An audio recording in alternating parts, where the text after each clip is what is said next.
care.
Let me tell you something.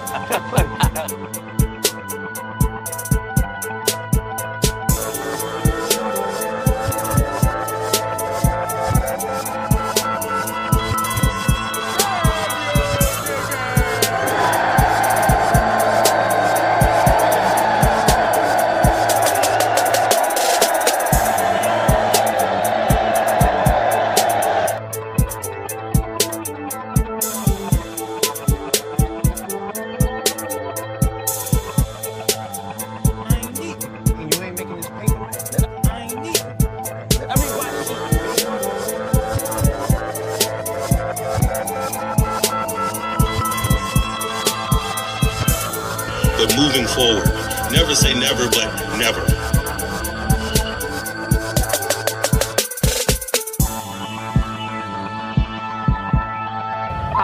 Playoffs? Don't talk about playoffs.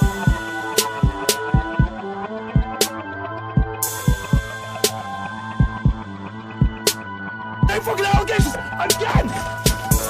You fucking idiots!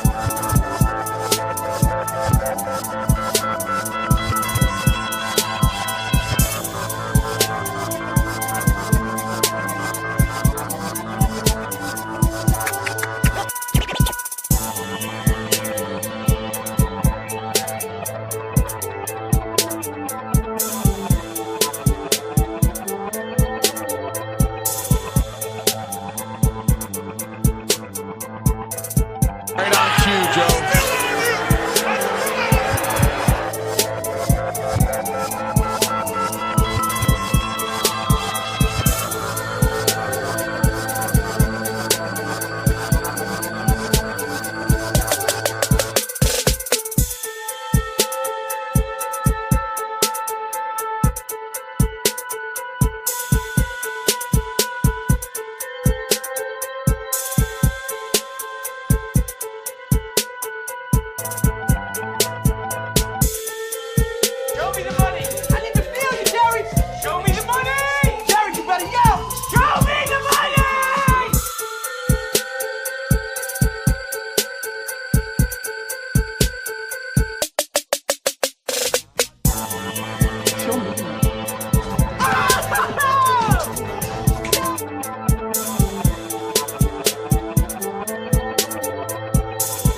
What's good? What's good, Steelmatic family? What's good with y'all? Salute to y'all. Happy Friday. How y'all doing today? How y'all feeling? Hit that like button, like, share, subscribe. Join the Steelmatic family. Join Steelmatic Sports. What's good with y'all this Friday? How y'all feeling? How y'all doing today? Salute to y'all. Hopefully y'all having a good Friday. Hopefully y'all ain't out there stuck in traffic, but I appreciate all y'all rocking with me. I appreciate all support and all y'all rocking with me. And, hopefully all y'all in good spirits because we're going to talk about the real America's team, the Pittsburgh Steelers, today because everybody love the Steelers. Come on, be real. Keep it a stack. Be real. Some less than others, some more than others. But we're going to talk about the Pittsburgh Steelers per the thumbnail. But y'all let me know, man. Do me a solid, man. Hit that like button, like, share, subscribe, support the content, support the growing channel. Help us get to 1,000 subs. I'm sorry, help us get to 1,000 subs. I'm sorry. And hit the like button, support the channel, man. Hit that Cash App, Steelmatic001 if you feel in the content. If you're a football fan, if you love the Steelers, also support the channel, man. We're going to get into it. And also, so as you can see per the thumbnail, we're going to talk about how does the Steelers destroy the NFC South because many don't think the NFC South measures up to the pedigree of the AFC North. But let's talk about it, and we're going to discuss it on today. And for anybody that like to come up and feeling, choppy or feeling they want to spill the beans or even give their take even per se, we got the link in the chat for anybody that want to come up. Anybody that's feeling it, so you can come up and air your grievances. If you're a Falcons fan, if you're a Saints fan, a Bucks fan, or even a Panthers fan, or just a football fan in general, and you want to give your spiel and your take, you're more than welcome to come up. There's the link right there in the chat. But so as y'all can see, we're gonna get to it, man. We're going to talk about it. Man, salute to y'all, man. I appreciate all y'all rock with me, man. Y'all do me a favor, man. If y'all put a 1 in the chat, if you can hear me loud and clearly. Put a 1 in the chat if you can hear me loud and clearly. Go ahead and throw a 1 in the chat if you can hear me loud and clearly. Man, salute to y'all, man. Hopefully y'all guys having a good Friday, man. Appreciate all y'all rocking with me. Let me know if you can hear me loud and clearly. Make sure I'm not talking to myself. Salute to y'all, man. I appreciate all y'all rocking with me. So as you can see on the itinerary, so we're going to be talking about the Steelers OTAs, the Steelers that may be on the bubble and on their way out for the 2026 season. Also trade rumors, which is a great thing. And of course, last but not least, the Saints opposition, the NFC South. We're going to talk about it. We're going to get to it. We're going to cook on it. Shout out Tyrone. Tyrone, what's good with you, man? Salute to you, man. How you feeling? How you doing today? Yeah, Tyrone, man, you see the link, man, bro. If you want to come up, man, and give your spiel on the matchups, man, you're more than welcome to do so. I know we got some other folks on the way. Let me see who we got backstage. Let me see. Hold up. Yo. Let me fix this, man. Let me fix this. What's good with you, Stephen James? How you doing today? Hey, big man, what's happening with you? I had to come on today. I got time for you today. Oh, I had to come on. What's up? Ain't nothing much, man. What's good with you, man? You see the topic, man. We talking about the upcoming season and the Steelers, man. And talking about, okay, so they got the NFC South this year. So, of course, with the free agency and with the draft, with all the new additions, everybody got their take, everybody got their covering on it. And I got some more people on the way because apparently I got a lot of smoke on the way because I made some comments. I went on a couple of my people panels, man, and we had some choice conversations. And yes, the train smoke is en route, I assure you. But we'll equip for it. I ain't got no smoke for you. The only thing I'm going to say is that I don't think you're on any of my schedules this year, so we're good with that. And all I want you to do, and I don't care if I'm walking down the street, if I'm walking in Walmart, if I'm walking in a pet store, if I see somebody with the black and gold on, I always tell them one thing: win the division, keep Baltimore out. That's all I want you to do. And yes, I live in Be More, and I stand on that, son. Win the division, keep Baltimore out. Then I don't care what you do. Let's roll. Let's roll. Hey, man, you ain't said nothing but the gospel, because at the end of the day, with that black and gold, well, it's two types of black and gold, but I ain't gonna get into the other black and gold. I'm gonna talk about the real black and gold, that Pittsburgh Steelers black and gold, because Stephen James at the end of Gator the day don't play no shit. You feel me? Gator never been about that. Never been about playing no shit. we don't play that. We don't play around, because And if you're not a Penguin or a Pirate, I ain't got no time for you. That's what's up. Hey, not at all. Not at all, man. Because hey, guess what, man? Hey, we gotta take care of business, man. But you know what? We got more things to take care of on our own front, because a lot of people got reservations about us, man. Not only our division, but us per se, because we've been in the trenches for the past couple of years and the past couple of seasons, man. Right.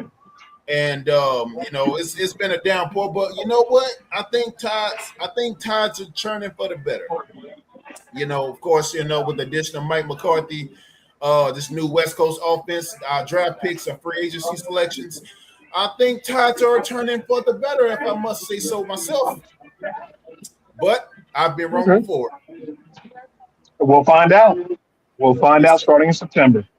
Yes, sir. I hope you guys have no injuries throughout the preseason. Let's everybody be healthy and everybody go at it. That's what men do. Let's go. Absolutely. So, man, I wanted to get into this. Okay, so OTA has been passing through, right? And, we talking about, Aaron Rodgers being 43 and, just having things, but a lot of people had a take of where they didn't want Aaron Rodgers to come back. I'm not going to lie. I was one of them, because here's my thing. It's a young man's game for a reason, right? And so when you have guys like Aaron Rodgers that's 40, not obviously everybody can't pull a Brady and come back at 45 and win a title. That's not everybody. But we see the significant injuries that Brady had. And the past couple of years, he had an Achilles tear, as well as he had a fracture to his non-throwing arm. But as we age, body breaks down on its own. But, you're closer to 50 than you are 25. So I was the one in favor of trading up early to acquire a younger receiver like a Ty Simpson of the sort, right? Not that I'm against Drew Aller. I like Drew Aller out of Penn State. However, it's going to take some time to develop, get that footwork. Kid hasn't played a game since October due to a broken ankle. So, I can understand that degree. But our personnel, having a young offensive line, the average person on our O-line being 25 to 28,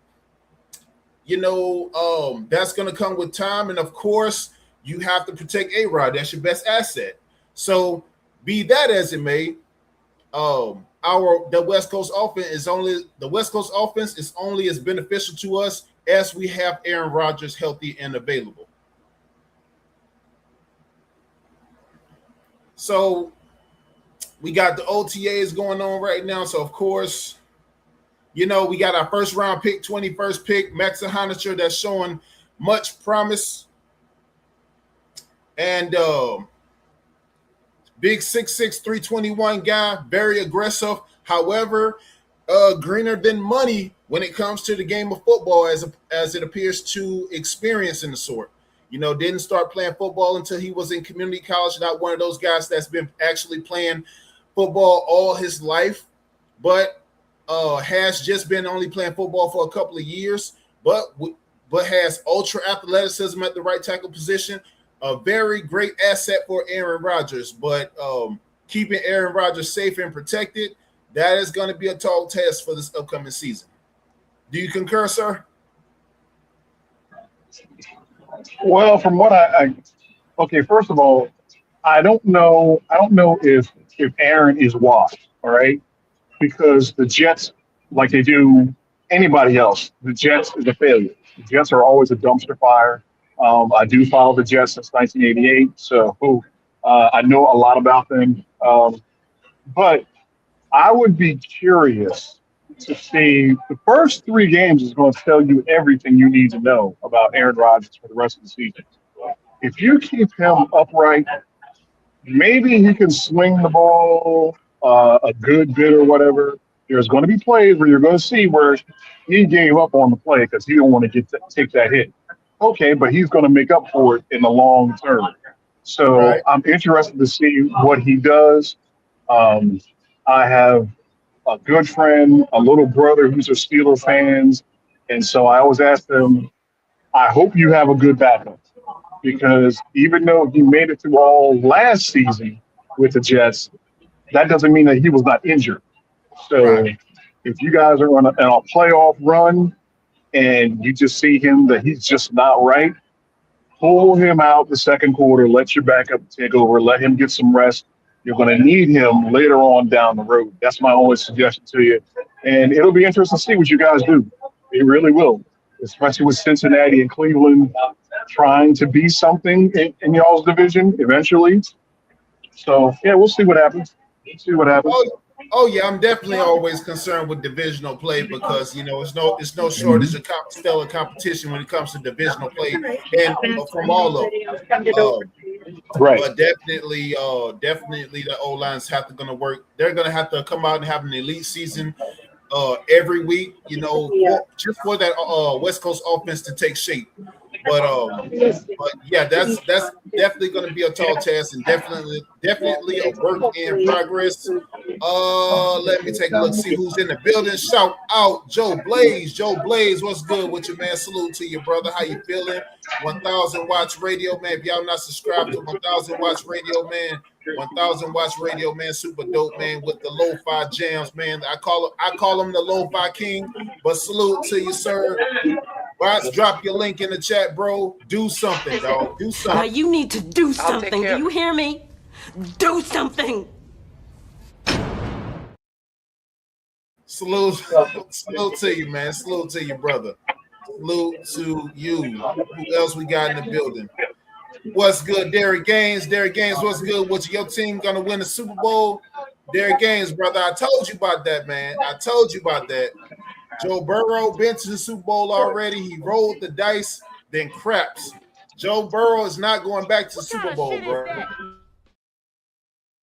Stop it, bro. Stop it, Derek Gaines. You're not going back to the Super Bowl. You're not going back to the Super Bowl, bro. Derek, I don't know. Somebody put 50 Joe Burrow is not going back to the Super that Bowl. I need some confirmation. Hey, Gian. Tyrone Keaton, what's good with you, man? Happy A-Rod, Hitman, DK Metcalf, Darnell Washington, Rico. Oh yeah, definitely. Oh, we definitely got weapons, bro. And that West Coast. That's why I said our old line has to be elite from week to week, man. They have to be elite. No, what do you even Where remember? we at? Hey, Steven, can you mute up over there, bro? He doesn't have it. Yeah, I was just going to say to you real quick, what do you think the odds are of you guys getting Coach of the Year if y'all keep Aaron upright? Mike McCarthy getting Coach of the Year? That's going to be very steep because, with the tandems, the QB coach tandems that we have, because you got Sean McVay, Matthew Stafford, they're still contenders over there in the Rams division. Then you have Caleb and Ben Johnson in Chicago. They're up and coming. They're no joke. I mean, you just got a lot of tandems and a lot of combinations to where that's also going to be a tall task. And but this is going to be an interesting season nonetheless. Because, of course, you got the reunion with Mike McCarthy and Aaron Rodgers, but it's going to be very competitive and it's going to be something to see. But, but our thing, man, I think our battle is more so internal and more so internal from the degree and standpoint of it's more so us against us because we put ourselves in this detriment. A lot of people don't want to acknowledge that and see that for what it is, but we did indeed put ourselves in this detriment of where we're in this QB purgatory per se, but I just think that it's something that's experimental And we're gonna have to weather the storm on, because when you got one of the cheapest owners in that squeezes a blood out of George Washington dollar. But it is what it is, man. But you pay, but just like anything else in life, you buy a house, buy property, whatever, you get what you pay for. So I mean, you be cheap to the point to where, but we see the position that we in. We depended on a 43-year-old quarterback to get us to the promised land.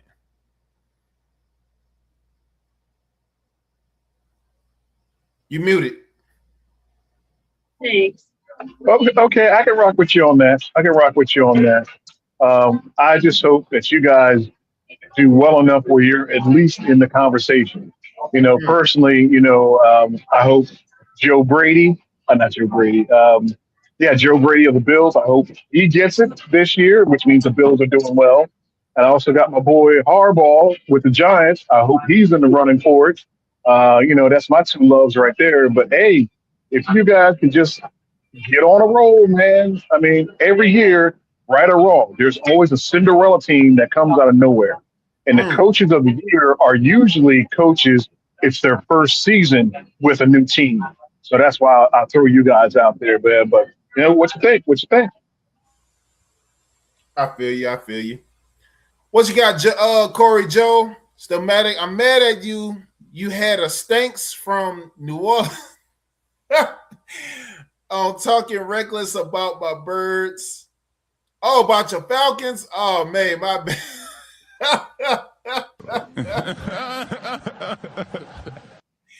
Hey, them ain'ts, man. They something else, man. They something else, bro. But hey, that's how they are. I'm sorry, bro. But hey, that's how they get down. That is how they get down, Corey Joe, man. You know how them Aints fans get. Let me see where we at. Salute to y'all, man. Make sure y'all hit that like button, man. Like, share, subscribe. If you haven't joined the channel already, support the show. Hit that Cash App, Steelmatic001, Steelmatic001. Shout out GR3. GR3, what's good with you, man? Salute to you, bro. Salute to you, GR3. What's good with you? Just one time, say who that? Nah, bro. Can't do it, man. Can't do it, bro. Nah, man. What you got there, Gaines? I bet you Honda last year that Pittsburgh wouldn't make the playoffs, and I was right. What? Derek Gaines, you do know we went to the playoffs and we won our division, right? See, Derek Gaines, you don't be paying attention, bro. You don't be paying attention, bro. Because at the end of the day, brother, you can't touch Aaron Rodgers, bro. You can't touch Aaron Rodgers because he's a bad man. Right on Nonetheless, we own the game. And we own y'all, Derek Gaines. We own them Bengals, man. Listen to what A-Rod's saying. Don't hear, listen. Right on cue, Joe.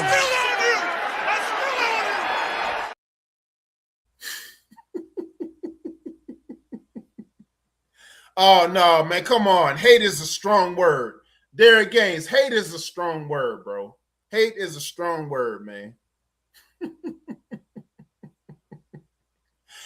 Yeah, man, y'all hit that like button, man. Like, share, subscribe if you have not already. So we talking about these OTAs, man. And as you can see, man, we got our 21st pick, Max Honiger. He's working out pretty well. Mike McCarthy has high hopes for him, high expectations for him being an asset to the offensive line and defending Brady's right side. So, of course, our former right tackle, Troy Fontenot, can go back to his original side of playing left tackle and guarding Aaron Rodgers' blind side. Now, how they're interchanging the lineup, I don't necessarily agree with it, but I do think Troy Fontenot should return back to his original position and the position that he was drafted for. Now, here we go with our hidden gem, Jeremy Bernard. They have him listed as wide receiver 3, but of course, Jeremy Bernard, wide receiver in my opinion, not to be biased, Roll Tide, the best receiver in the 2026 draft, Jeremy Bernard. You know, regardless of where and how he was drafted, he's the best receiver, Mr. Reliable for the University of Alabama, getting drafted in the second round. But of course, hey, mistakes happen, right? So, but definitely Jeremy Bernard has a great catch radius, ultra athletic.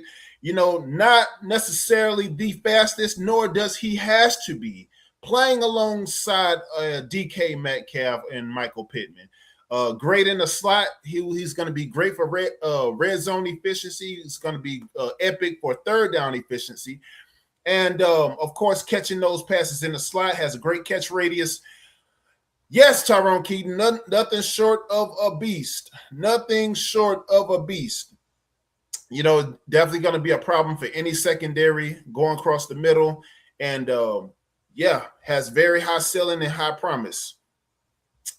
Let me see. What you got, Tyrone? A-Rod will throw it to Bernard for 60 yards. Varying so. If not that, then we got the Boswell bailout. That's what we paid $30 million for. Chris Boswell, shout out to him, getting his $28 million for the next 4 years.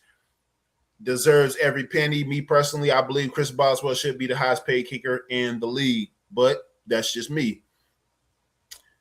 Oh, definitely going to do a lot of work in the slot. He going to eat them slots for breakfast, brunch, and lunch.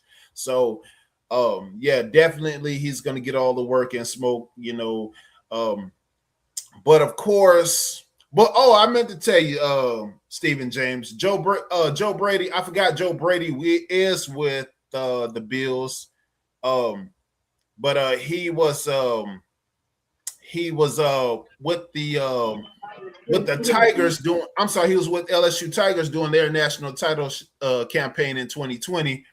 And yes, that's another guy I thought that should have been up for a head coaching job along with Eric Bieniemy. And but this new wave of coaching, man, like the Ben Johnson, Kellen Moore, you know, and you know all these new guys, man. I mean, it's going to be. We're looking forward to some exciting football, don't you think? Especially the way the league has the schedule set up, and we're always looking forward to those flex games. So yeah, I think this year is going to be, it's going to be week after week that you don't know who's going to win, you don't know who's going to lose. I think the NFL has finally got to the point where they wanted parity in the league, and I think this year we're really going to see that. Because there's a lot of good coaches, there's a lot of good young coaches, and we got some quarterbacks in the last 2 years coming into the league. They put up some numbers, and now they got some experience. And so, you know, the first year or two as a quarterback, you're just trying to run the system. You don't have time to learn how the system is supposed to work and really, you know, get used to it.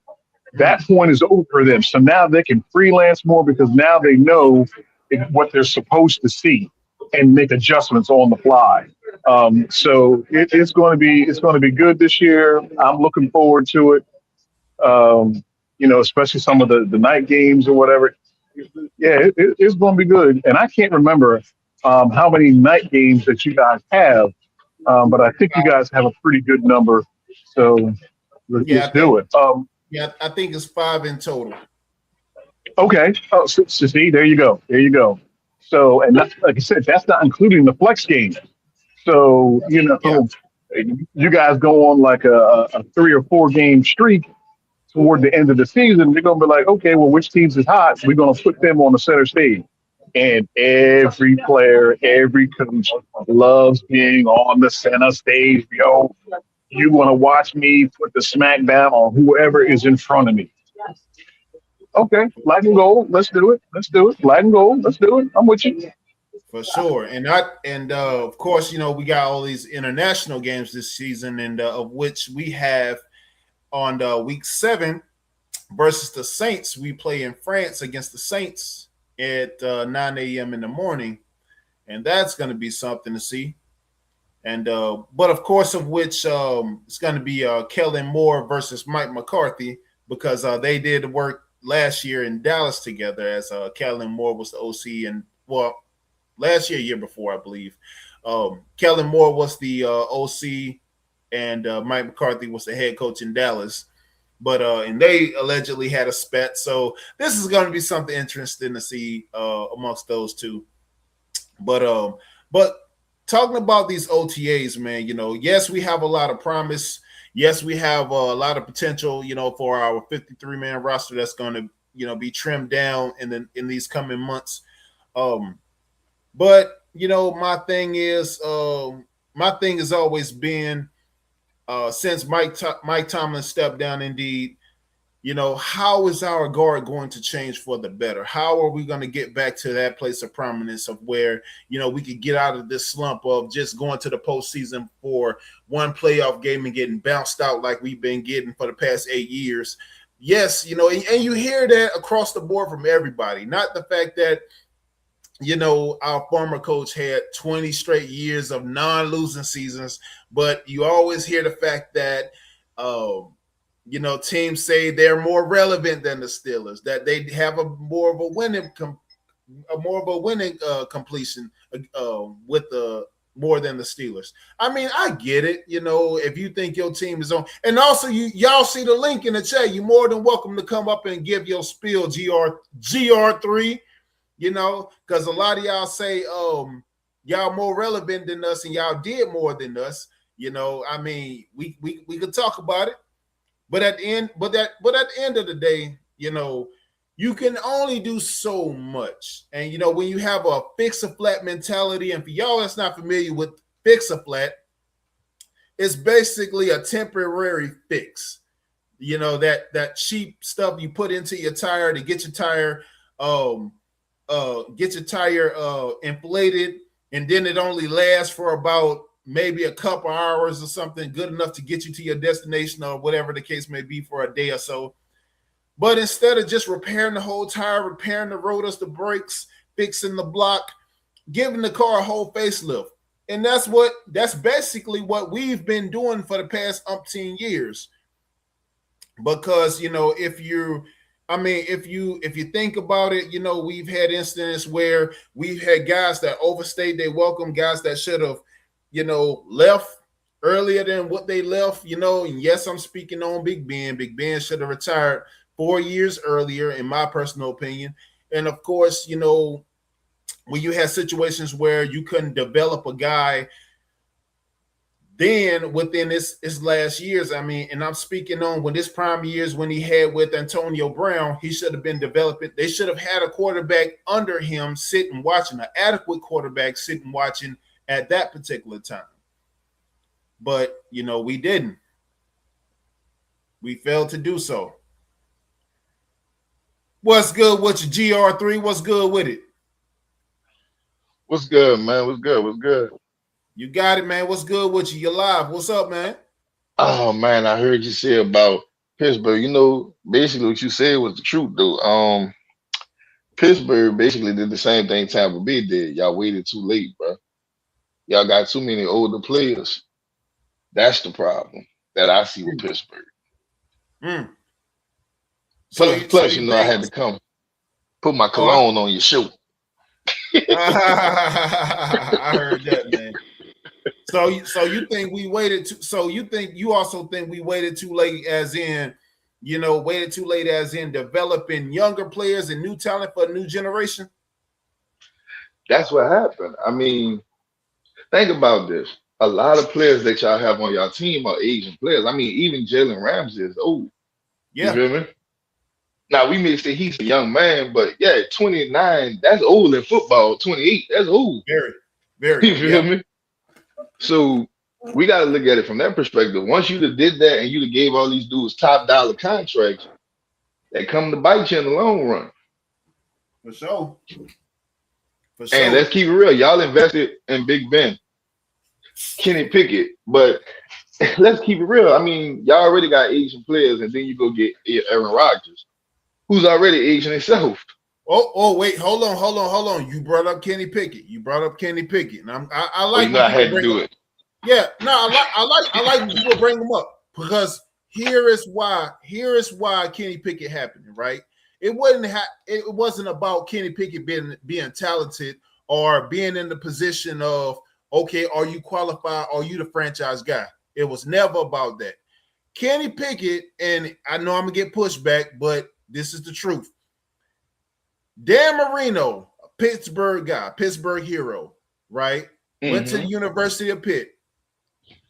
Bad man. Got drafted to the Miami Dolphins. Rooney, our Rooney II's dad, passed on Dan Marino. He passed on Dan Marino, and I forgot how he chose. Somebody let me know in the chat. But that has been the overlooming mistake of the Rooney's foundation for decades. The fact that they didn't get a Pittsburgh guy, Dan Marino. But this is the question I have for you. Why did he pass? See, everybody forget. Why did he pass on Dan? Hey, that's a good question. But you see how Dan Marino ended up? You see how Dan Marino ended up? I understand it. Yeah. But they did the same thing they did Warren Sapp. They pulled out a drug thing on Dan Marino. If anybody remember that. They were saying he was smoking weed. But see, that's why they went and got Kenny Pickett, because Kenny Pickett was at Pitt for 5 years. I mean, if you know you have something in the guy, it's not going to take for you to watch him for 5 years, and then he's playing. That bro, they literally play in the same. They literally practice at the same facility, Pitt and the Steelers. So they're right next door to each other. You've been watching this guy for 5 years. You don't need 5 years to see that he's your guy. I mean, that's just that. But he was. But I'm gonna make this reference. You know what y'all do a lot, do? You know what Pittsburgh do a lot? And what's that? I knew y'all ain't gonna like. Y'all just like Baltimore. Y'all invest more on your defense than your offense. It always has been like that. Oh yeah. Like you got more first round picks on your defense than you have on your offense. Yeah. It's always been like that. Oh yeah. But because when you draft and you acquire in free agency for divisional play versus non-divisional, I mean that's why they brought in Mike McCarthy to kind of change up the guard, because you saw how we went out last year. Yeah, we won a division, that was cool and all, but you saw once we got to the Texans and we couldn't score the football, we couldn't do nothing. Defense got 5 takeaways. Aaron Rodgers couldn't do nothing. The offense was non-existent as the day is long, and we just got ran out. I'm gonna keep it real. Y'all should let that boy who y'all drafted last year start this year. Who that is? Will Howard, y'all got? Will Howard? Why you say that? I'm gonna keep it real. This is just me. If you're gonna basically your offense, y'all mix with young and old. You feel me? You gotta let this man start. I mean, you invested what he was, a 3rd round, 2nd round. I think I think he was a late round pick, but I ain't tripping. What I'm saying is, Will Howard, you gotta give him a chance, bro, because Aaron Rodgers, God forbid, if he get hurt this year, who is your quarterback? I agree, and that's why I say next year Aaron Rodgers is gone. Yeah, let the man get in now. Yeah, it's some truth to what you're saying, and he gonna have his opportunity in preseason. But with Will Howard, it's 50-50 because he could be on the outs or he could show some promise. We don't know yet. We don't know. But let's we're keep gonna it real. In y'all division, besides Joe Burrow, every quarterback in that division is 50-50. If you ask me, when they first came, you know what I'm saying? What you mean by high on? Okay, so I'm gonna use Lamar Jackson for example. When Lamar got there, they still had your boy, what's Joe Falco? And I remember this like yesterday because we had to play them. That was like his welcome to the NFL, Lamar Jackson. Yeah. They was running him like Taysom Hill, like putting him in the game, but then taking him out. You feel me? When Falco was there. Shador Sanders with Cleveland, he's a 50-50. I don't understand how Shador could start with Cleveland Browns and never won. No disrespect to Shador, never won that. Will Howard won excuse my language. He won a national championship. Give a man a chance. That's all I'm saying. Oh no, it's some truth to that. But Shador's start came by default because I believe Dylan Gabriel had got hurt. Yeah, yeah. I mean, but that's no slight to Shador. You know what I'm saying? Because even his Pro Bowl, that wasn't. Yeah, that was But not to bring Don't that get me up. started on that. No. We know that was by default. We know that. But I'm saying like him starting and all this conversation about him starting over Deshaun, because they gave now if you remember and go back, when they originally signed Deshaun, they gave Deshaun $235 million guaranteed. So that's a business decision. You want a return on your investment. So in the end, they want to know, okay, if Deshaun is healthy, if he's good to go, of course that's going to be our guy. Now, can Shador, has he shown some promise? Can he come in and actually lead the franchise? One would only know. But that's all I'm saying. Like right now, majority of your Asian quarterbacks, and when I say Asian, I mean like Baker, who else is an Asian? Aaron Rodgers, even Russell Wilson. Majority of that time era, they gone. Aaron Rodgers is the Drew Brees, Peyton Manning, Brady era. You feel me? Yeah. It's time to. I mean, that's my biggest problem with Pittsburgh. And like I said, I don't dislike Pittsburgh. I'm a Saints fan to the death. Yeah, you do. Yeah, you do. You dislike Pittsburgh. You do. Be real, man. Come on, man. You up here. You gotta be real. You gotta be real, man. Listen. It ain't that I don't like Pittsburgh. I don't like you. You feel me? The fans like you. That makes me not like you. Bro, but what I'm saying is, you hate Pittsburgh. Be real, bro. You hate Pittsburgh because you don't have the resume. You hate Pittsburgh because New Orleans ain't got the resume that Pittsburgh got. Be real. It's not the resolution. I told you this the other day. What did I say? I said, bro. I said my cousin played for Pittsburgh. You feel me? What that mean? Listen. But all my jerseys are Saints, except for one, and that's a Cardell Stewart. Okay. Now, it ain't that I don't like Pittsburgh. I don't like the fans like you. You feel me? See what y'all do. But y'all brag about stuff that happened before we was born. But hold up, GR3. Hold up, GR3. Do I not? Anytime you've heard me speak here or on any other platform, do I not call it down the middle? You do. I give you that. But I feel like this. It ain't that I've said this numerous of times. It ain't that I don't think about it, bro. Keenan, Lewis, Mike Wallace, they from New Orleans. They went to Old Perry Walk. Yeah. I know the people that made their tape when they were coming out of high school. They seen Keenan Lewis at church before. You feel me? A couple of times. But what I'm trying to tell you is I don't not like Pittsburgh. I just don't like you. You feel me? But look at this though. Look at this though, right? Yeah, Aaron Rodgers, he should have been gone, man. I mean, yes, it's said that he's our best, asset to have a winning culture this season. But you're right. We don't know what we're getting in Will Howard.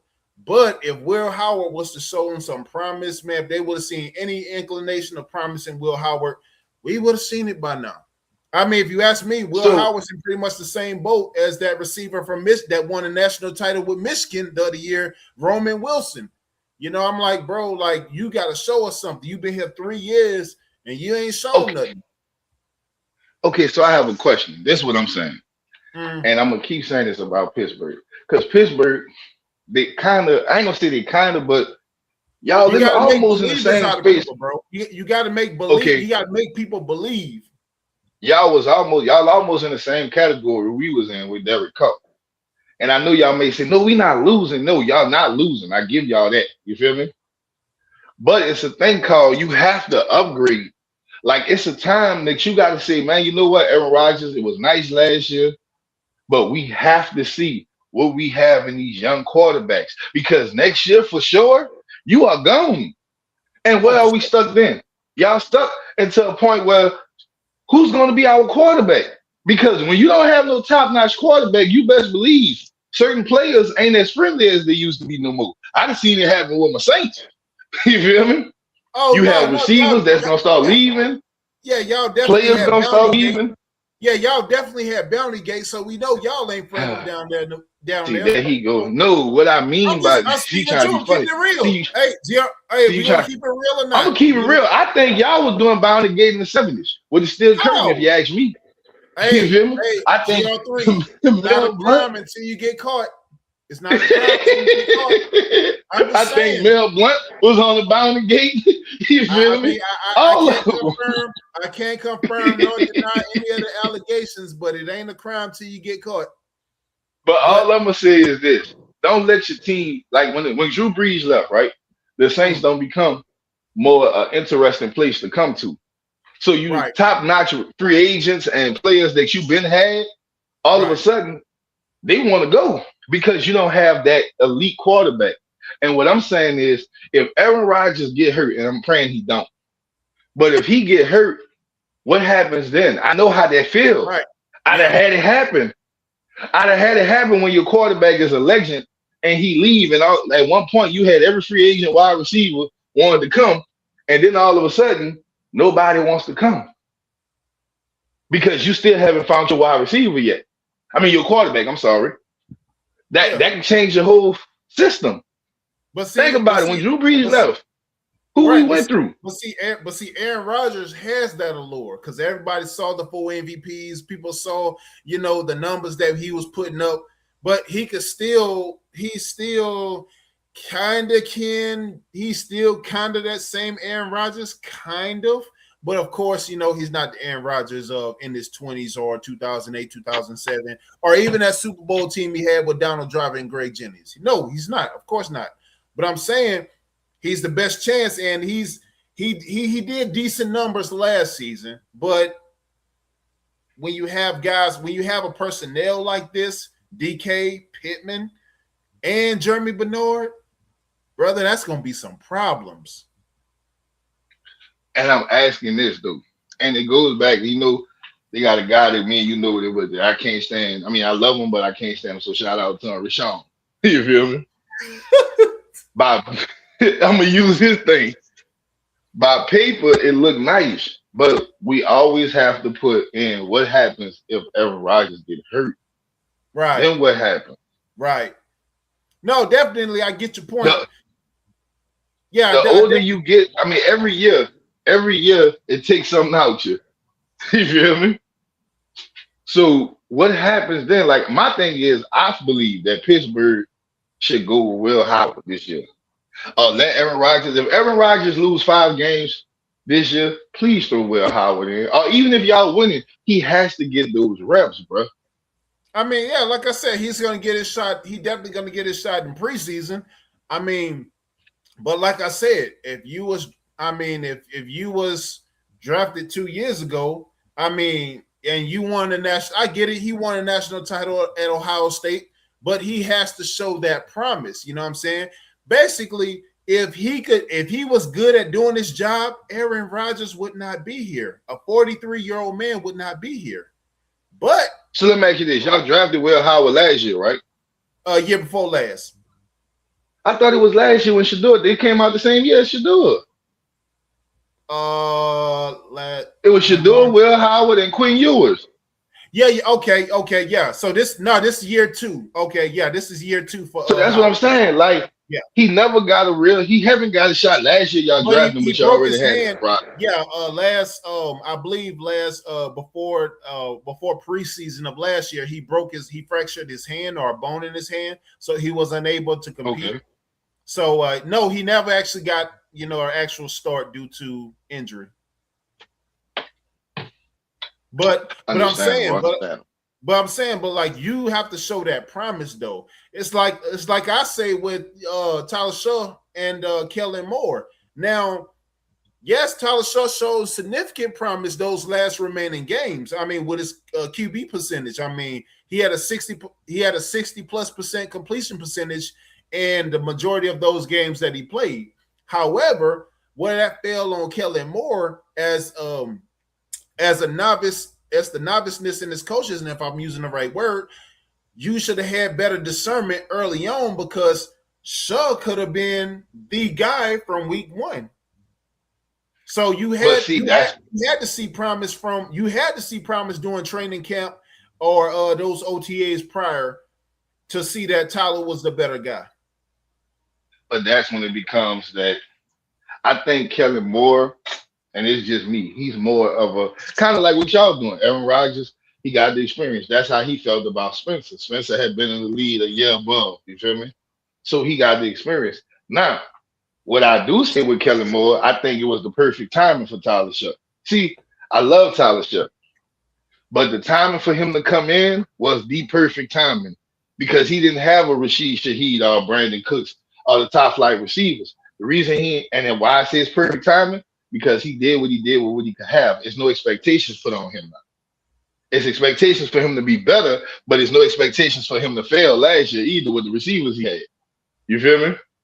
Gotcha. That's what makes him better. Now, far as Aaron Rodgers, I love him. I really don't. But at the same time, he got to look at DK Metcalf. How old DK is? Like 29? Yeah, 28, 20, I think 27 or 28. Right up there. Yeah. Well, you know, I mean, like I said, some receivers can last longer than others. Everybody ain't no Larry Fitzgerald. You know, but what I'm saying is, you already got, and your boy Pittman, how old he is? Because Pittman been in the league a while too now. Yeah, he 26, 27, same age roundabout.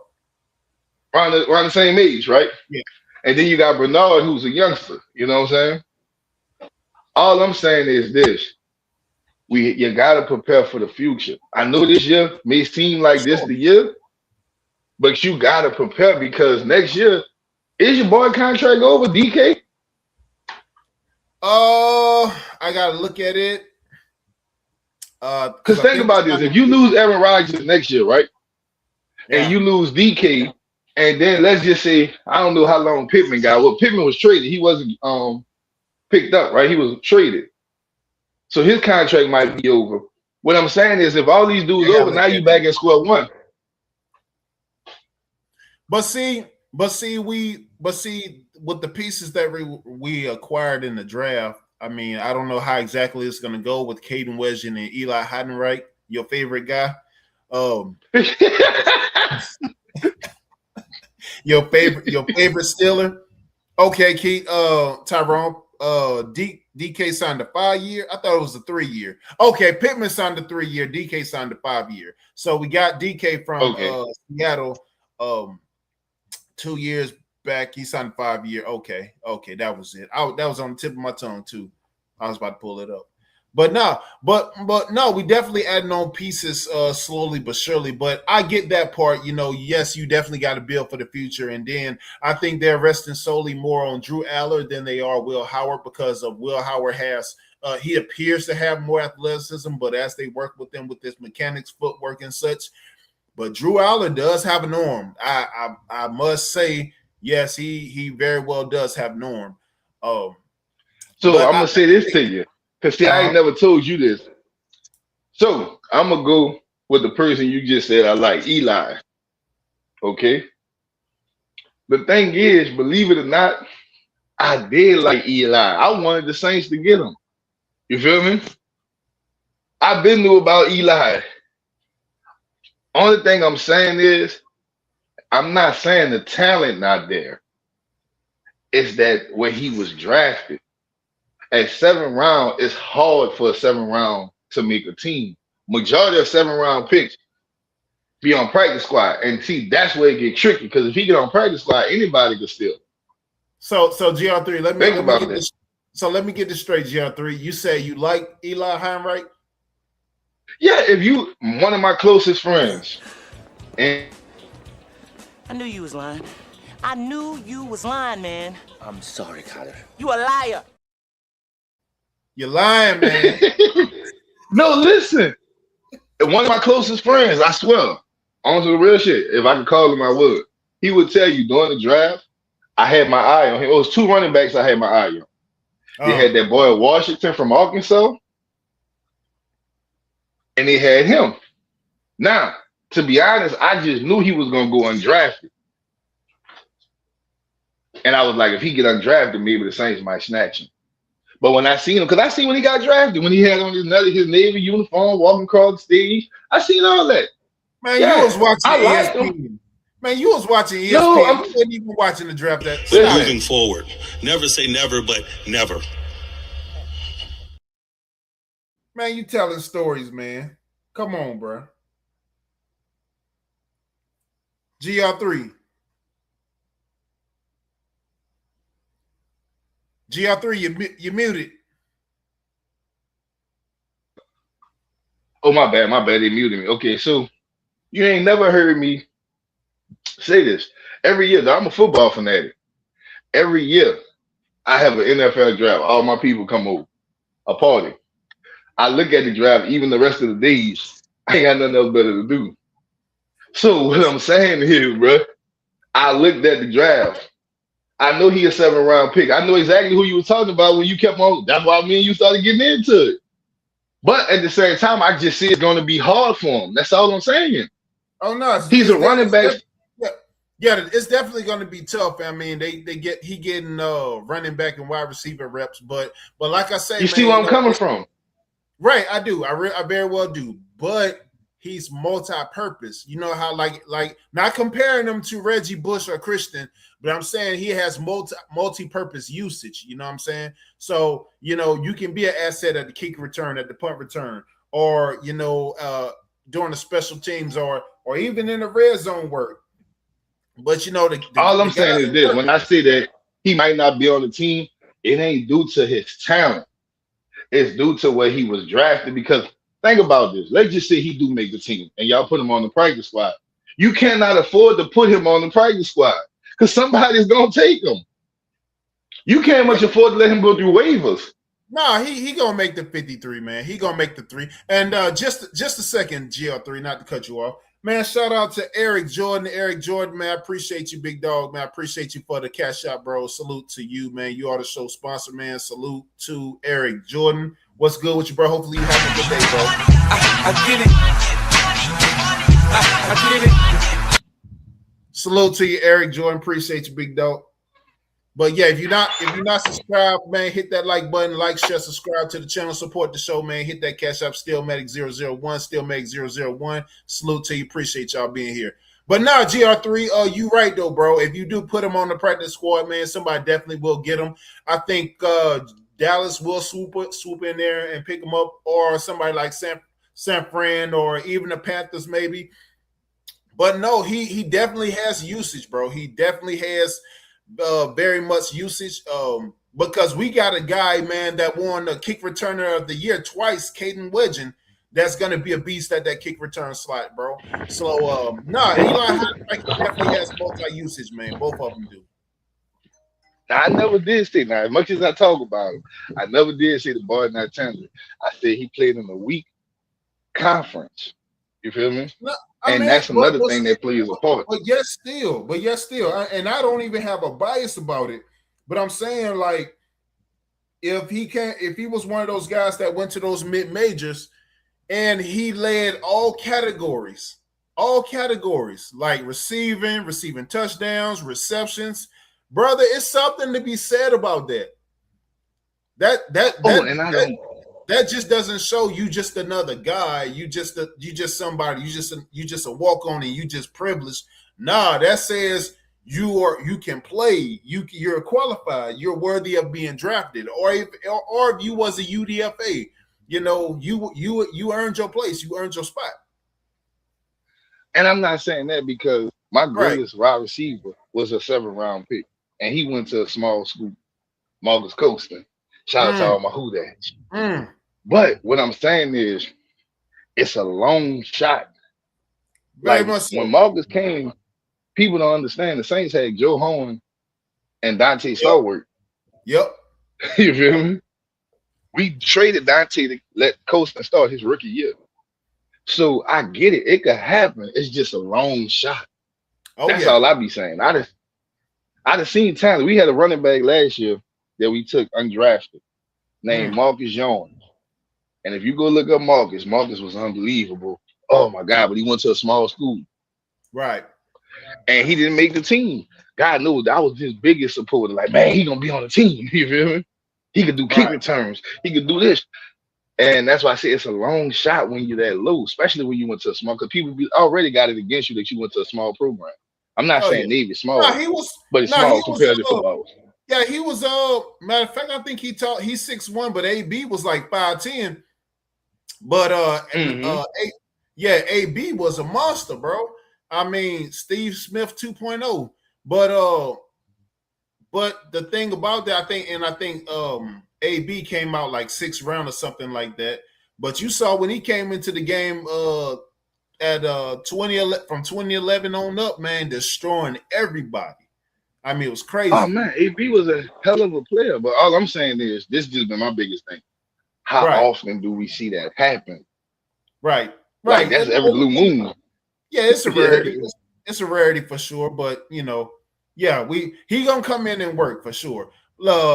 What's good, Commander? Salute to you, man. How you feeling today? How you doing, man? Salute to you. Let me get a couple of dogs in here, man. I know you ain't no Browns fan, man. Dogs. If you're a Browns fan or a Georgia Bulldog, man, I'm like, brother, you gotta go jump in the ocean with great white shorts, bro. Now I'm joking. I'm messing with you, bro. Pull up, man. Pull up, man. So let me ask you this: are you gonna get that Eli jersey when he drops? Hey, let me break in for a sec, fellas. Let me break in for a sec. Hey, Saints fan, you hilarious, bro. I don't think I know you, but you hilarious, man. Beyonda, I'll try and see you in these other YouTube streets when you do collabs with different people. I'll try and catch you then. Also, I haven't been in the chat for a long time on your channel because for some reason, every time I put something in the chat, y'all don't see it. And then if I refresh the chat, my comment just disappears. So I don't know if I'm blocked or whatever. I've had this for like 2 months now. But I will check you out. Yeah, I'll check you out another time, man. And hey, go black and gold until you get my way. But you know what I want you to do. Win the division, keep Baltimore out. And with that, everybody have a good season. And hey, man, let's get it started. September's a long way away. Oh, yeah. Long way away. But when it gets here, that's when life begins. So y'all take it easy, bros. And I'm gone. Absolutely, bro. And also, Stephen, man, join the Discord, bro. Join the Discord also. Gian, I'm on your Discord. You ain't never on there. I see everybody on there but you. Oh, I do be on there, man. I got it. All right, man. I'm gonna hit that link, man. I'm gonna hit that link, bro.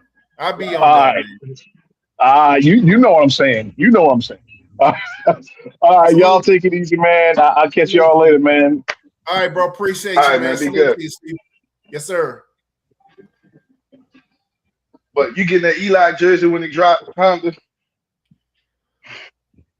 Yeah, man. I rock with Eli, bro, man. I think he has a lot of upside, man, and a lot to offer, man.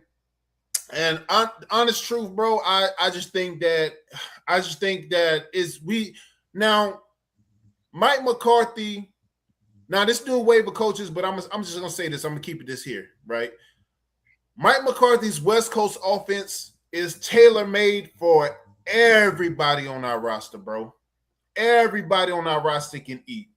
So it's not like you know when it comes to slants, shallow crosses, or even the deep ball, or even the jet sweeps or the handoffs, bro. Everybody can eat in this West Coast offense because this personnel is a lot for everybody to eat. I mean, everybody can cause the diversions and such. Because I'm like, brother, I mean, understand that you got DK, Pittman, and guess what? They don't need to be every down receivers either. So they're still going to be productive, and even though they don't have to be every down receivers, but you got guys like Caden and Eli that could be assets in that West Coast offense as well. And also, there's another thing about Eli and Caden. They're two of the fastest guys on the team, on the roster. So unless you have faster guys.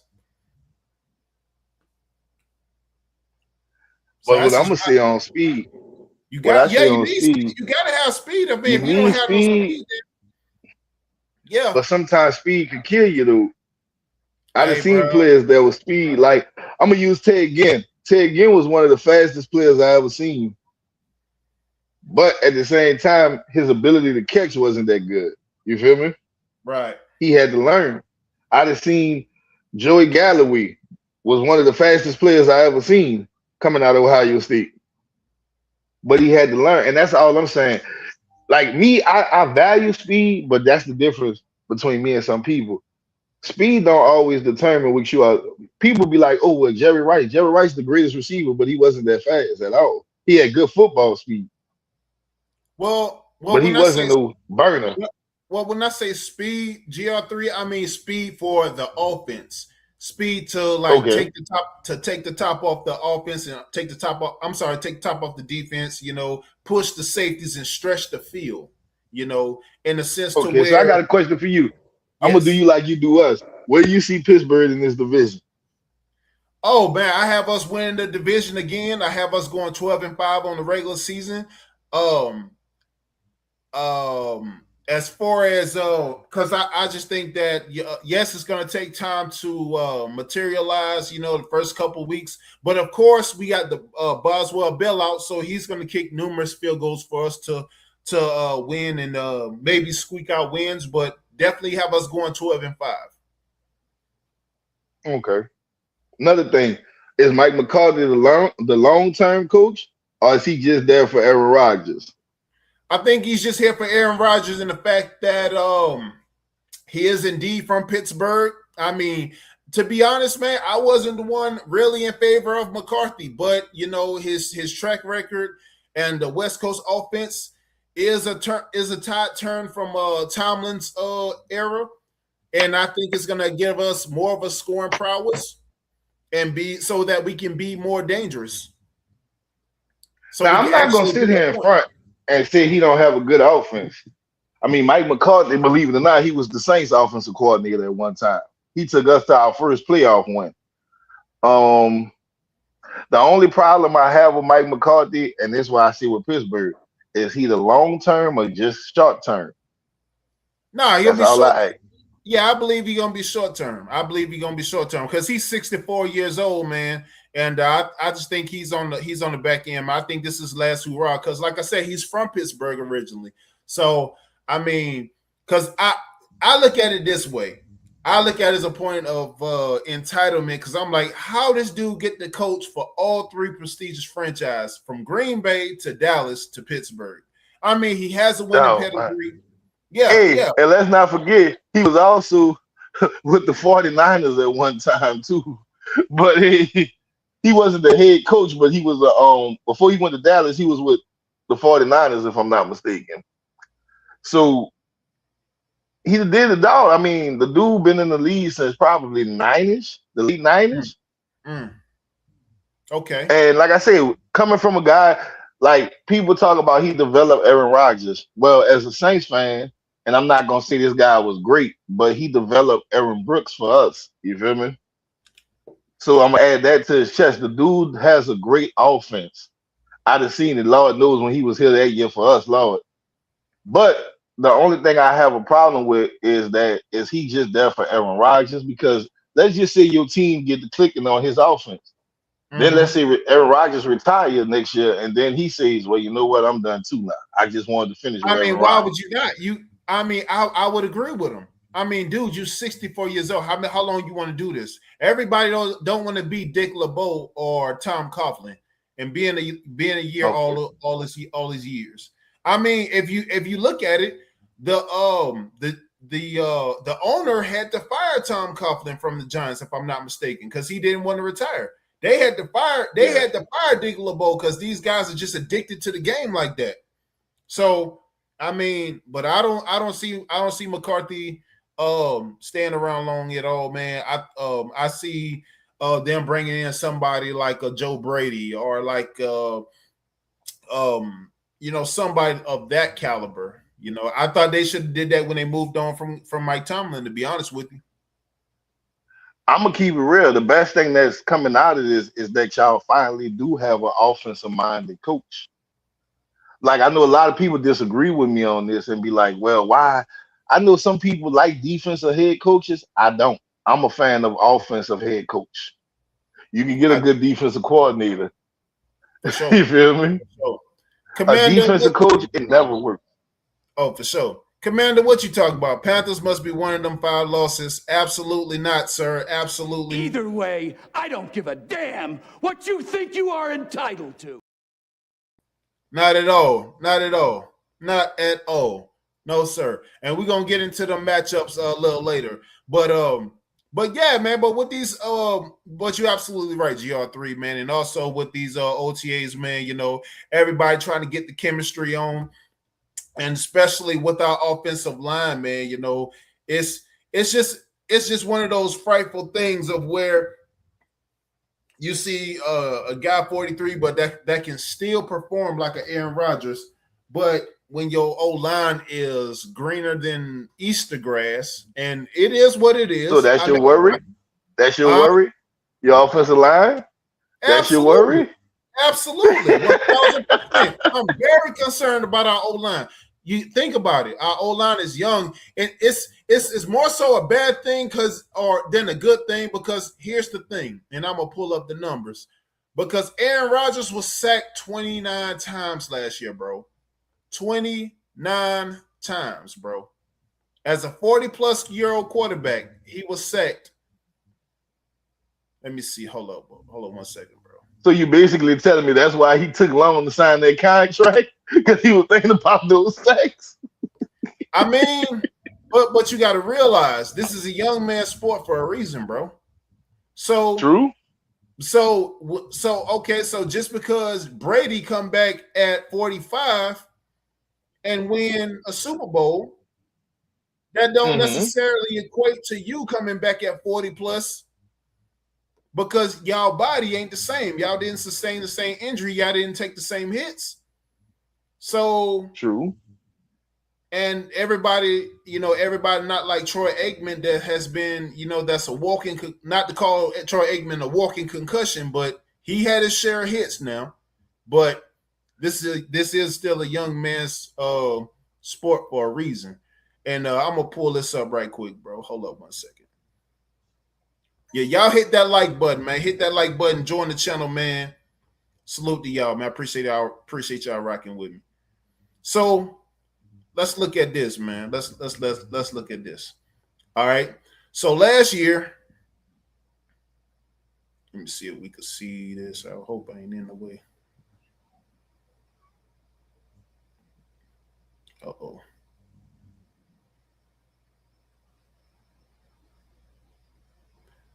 All right. So let me see. Yeah, Commander, man. Come on up, Commander, and air your grievances, man. Come on up and air your grievances, bro. That dude a trip, man. That dude, wow. Nah, he good dude, though, man. So let's look at it, right?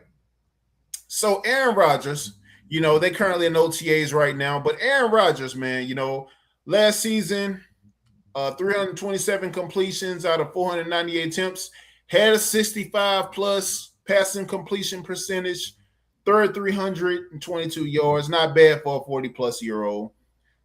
I mean, however, with DK being his primary and pretty much only consistent option last year, which they had to restructure Frymove's contract and save $5.3 million. $5.3 on the cap. But which originally they gave him $80 million for the next 4 years, next 2 years. But he Frymove hasn't been a consistent weapon. But point being, Metcalf has been the only one that's been consistent. 24 touchdowns, 24 touchdowns to 7 interceptions.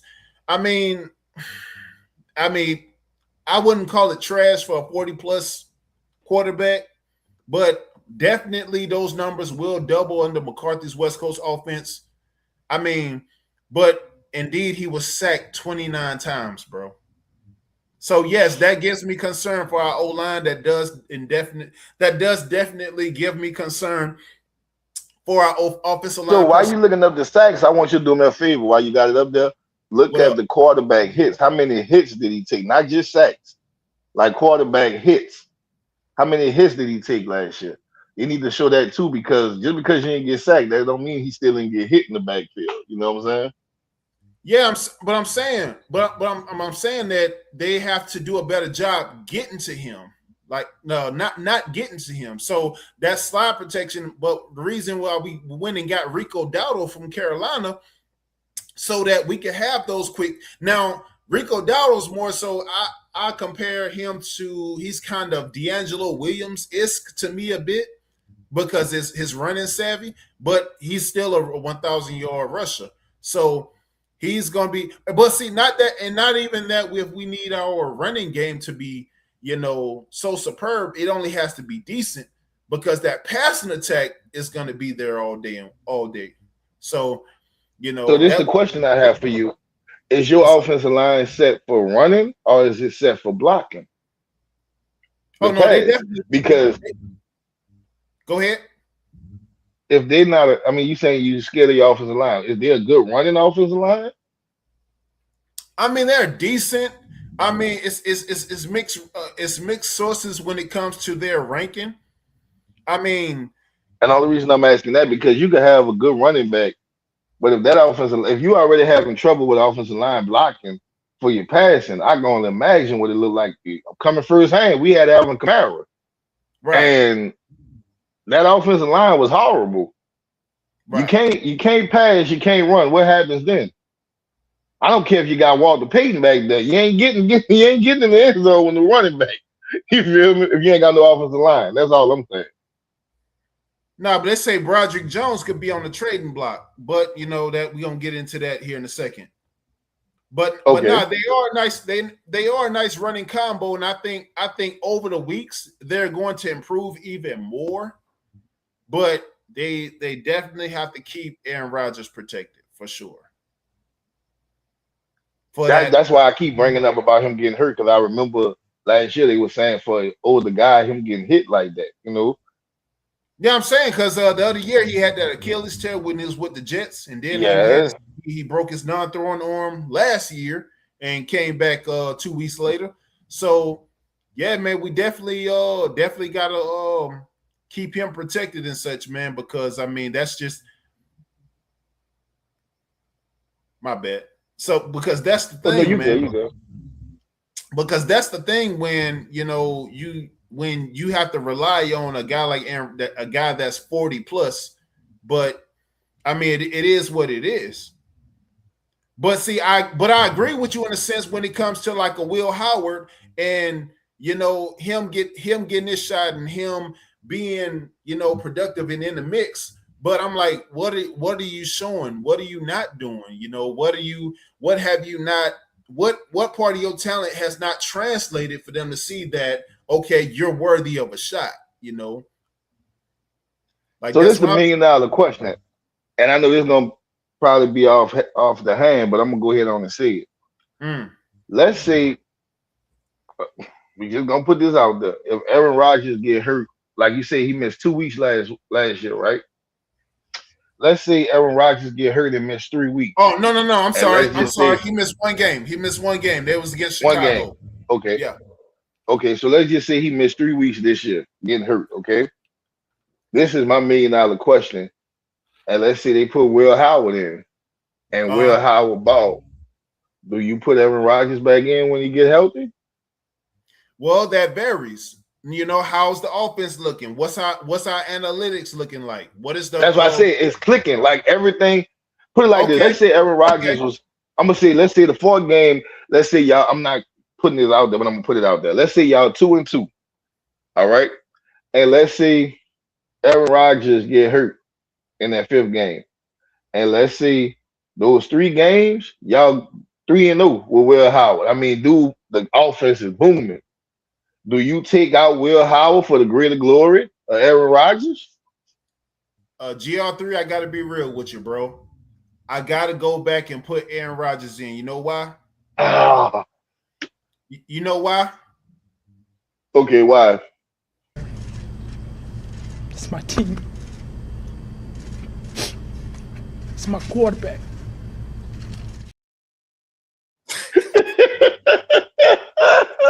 quarterback, man. But look, this is the question, though. All I'm saying is this, bro.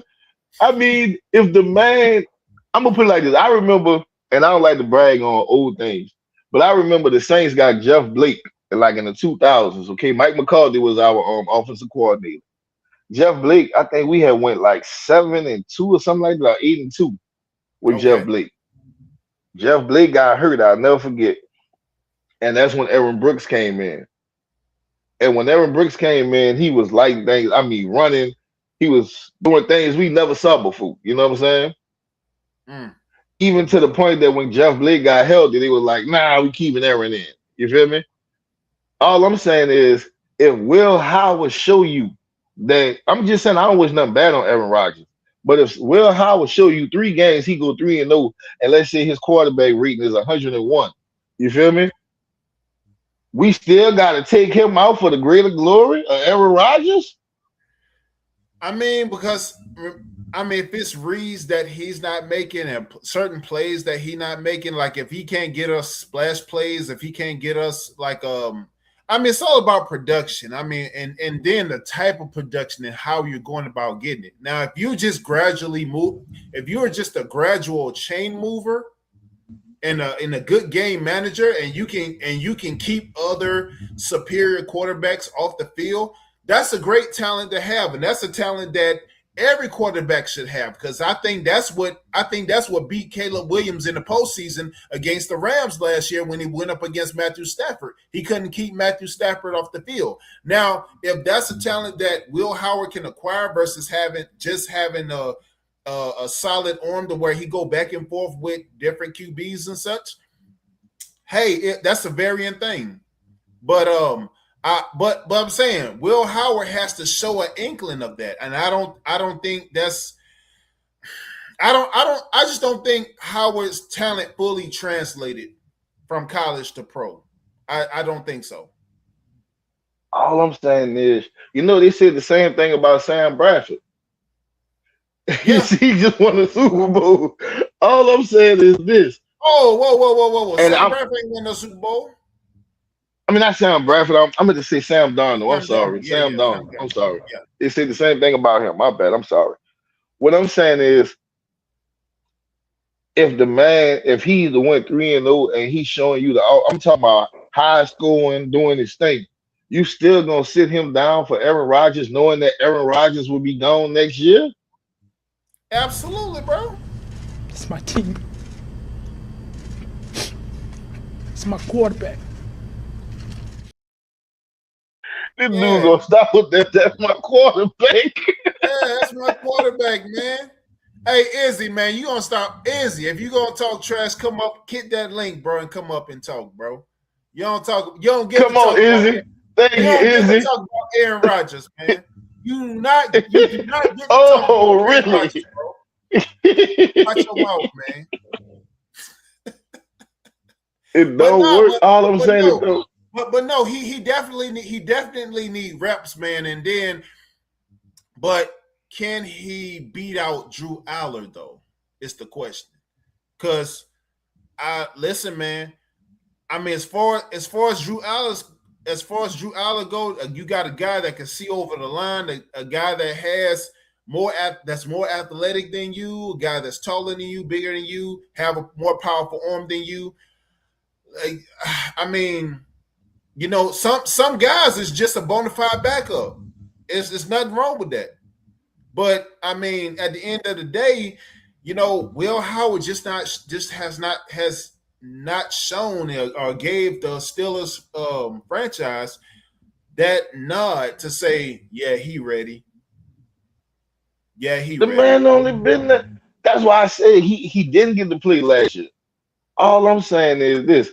Look, somebody said yes, he'll be. I know he would too, but apparently my boy Honda don't. But it's okay. I'm glad y'all said that, chat. What I'm saying is this: if this man was to get in the game, and let's say this man gets your, and I'm gonna say this again, get your offense clicking like it haven't been clicking nowhere, no near the way it was clicking with Aaron Rodgers. You're telling me that you still will bench him for the greater glory of Rodgers? I mean, it's just some things. I mean, Roger still got that arm power though, bro. Roger still got that. He still got that bug of where he can make those pinpoint passes. Go back and watch. Go back and watch Rogers highlights, man. I want to pull it up here, but I do, but I don't. But if you go back and watch, you know, how Aaron Rodgers moves in the pocket, how he makes his passes. Well, don't pay attention to too much of how he moves because he's slower than frozen molasses going backwards. But how he makes his passes and how, because he never been athletic, he never had an athletic bone in his body. But the fact of the matter that he can make those passes, he can still play. Now he got you see all the weapons that Rodgers has. That's what he has come back for. So yes, if he was to get hurt and if he was to come back healthy, yes, you put Aaron Rodgers back in without a drop of a dime. See, and that's why I say you're gonna be stuck in purgatory. No, we not.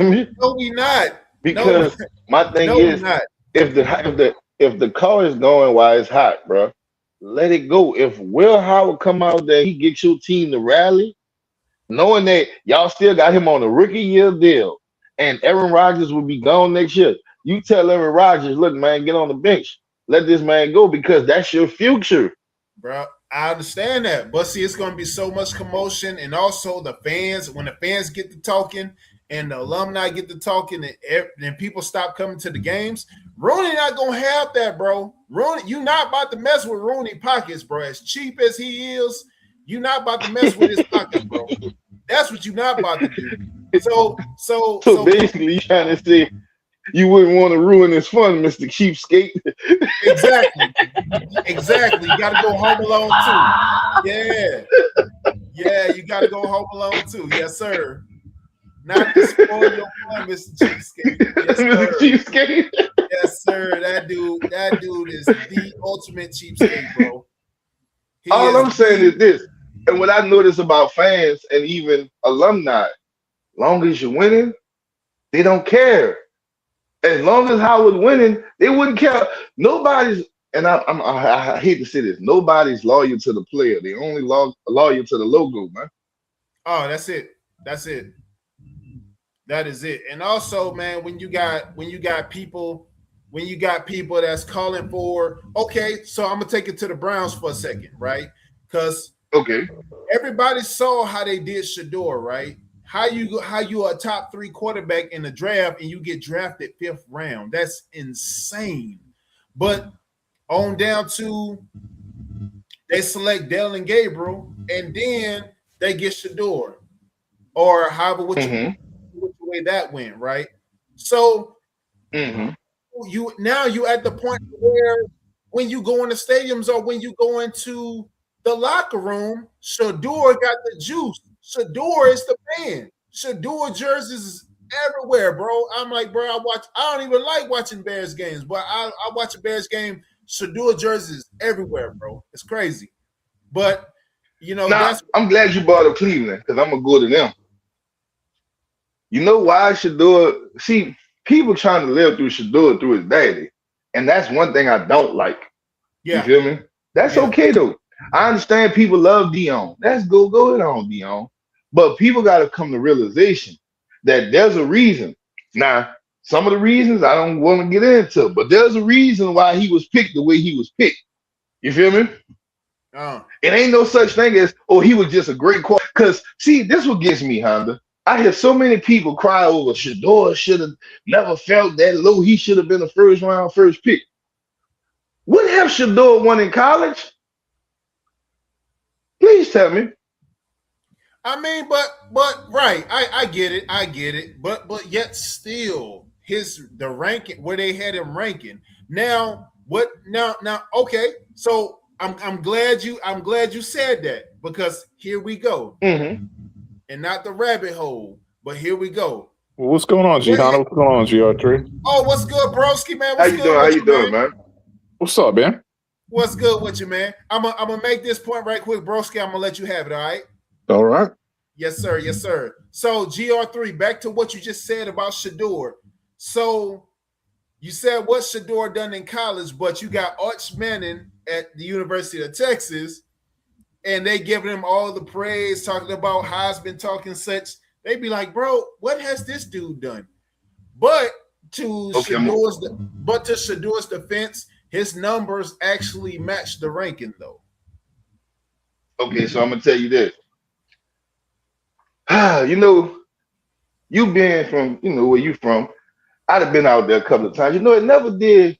I'd have been to a farm, and it never did hurt me to see a chicken come back home to roost. You feel me? And I'm gonna tell you why I see this. Everybody so hell bent about Shador not being a first round pick because he's Shador and his rank. Well, let's keep it real here. I'm looking at Quinn Ewers and I'm looking at Will Howard. And let's be real here. Go look at their numbers. And they played in a tougher conference than Shador. And his numbers was better. But you know what I don't hear? I don't hear people saying, well, Will Howard should have been drafted in the first round. He won the national championship. I don't hear people saying, well, Quentin Evans should have been drafted higher than what he was. No, I'm tired of this. Shador is only Deion Sanders' son. He has not proved nothing. And I'm going to tell you this, for all you Cleveland fans, y'all get mad all you want. But I'm going to tell you this, Shador Sanders, he's not an elite quarterback. You got a quarterback that's been playing under the same system since he was in junior high. He's been playing the same system since he was in junior high. And he never did nothing great with it then. What make you think he'll do it now? Yeah, I mean, that's a good point, man. Like, he's got to cut the cord with his dad at some point. You know what I mean? Like, come on. He's never not played for him. He played in the shitty ass Big 12 where they don't play defense. I'm not trying to knock him, and I'm not even saying he doesn't have a chance to be good. But I mean, if you're going to talk about what really brought him down, like his interviews, he was playing fucking video games when he was interviewing with like the Giants, like you know what I'm saying. So it's like he wanted to like he had his little fake rap stage set up during the draft. Like what are you trying to prove, man? Like, come on, you're trying to get way ahead of yourself, act way too big, like you're something. Let's see if you're something without your daddy around. But yeah, but like Will Howard, right? So my quarterbacks last year in the draft, I loved Will Howard. I loved Tyler Shuck. And I see a Saints fan in the chat popping off. But, I mean, I really genuinely was like, Will Howard and Shuck are going to be franchise quarterbacks.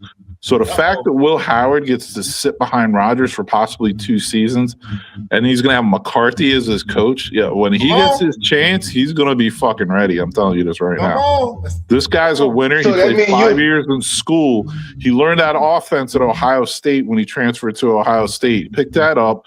So he threw for, like 35 touchdowns, had like 8 or 9 or something. He had a lot of rushing touchdowns. Like, played 5 years in college. He's the same size as Allard. That's the thing. They're both like 6'4", like 235, 240.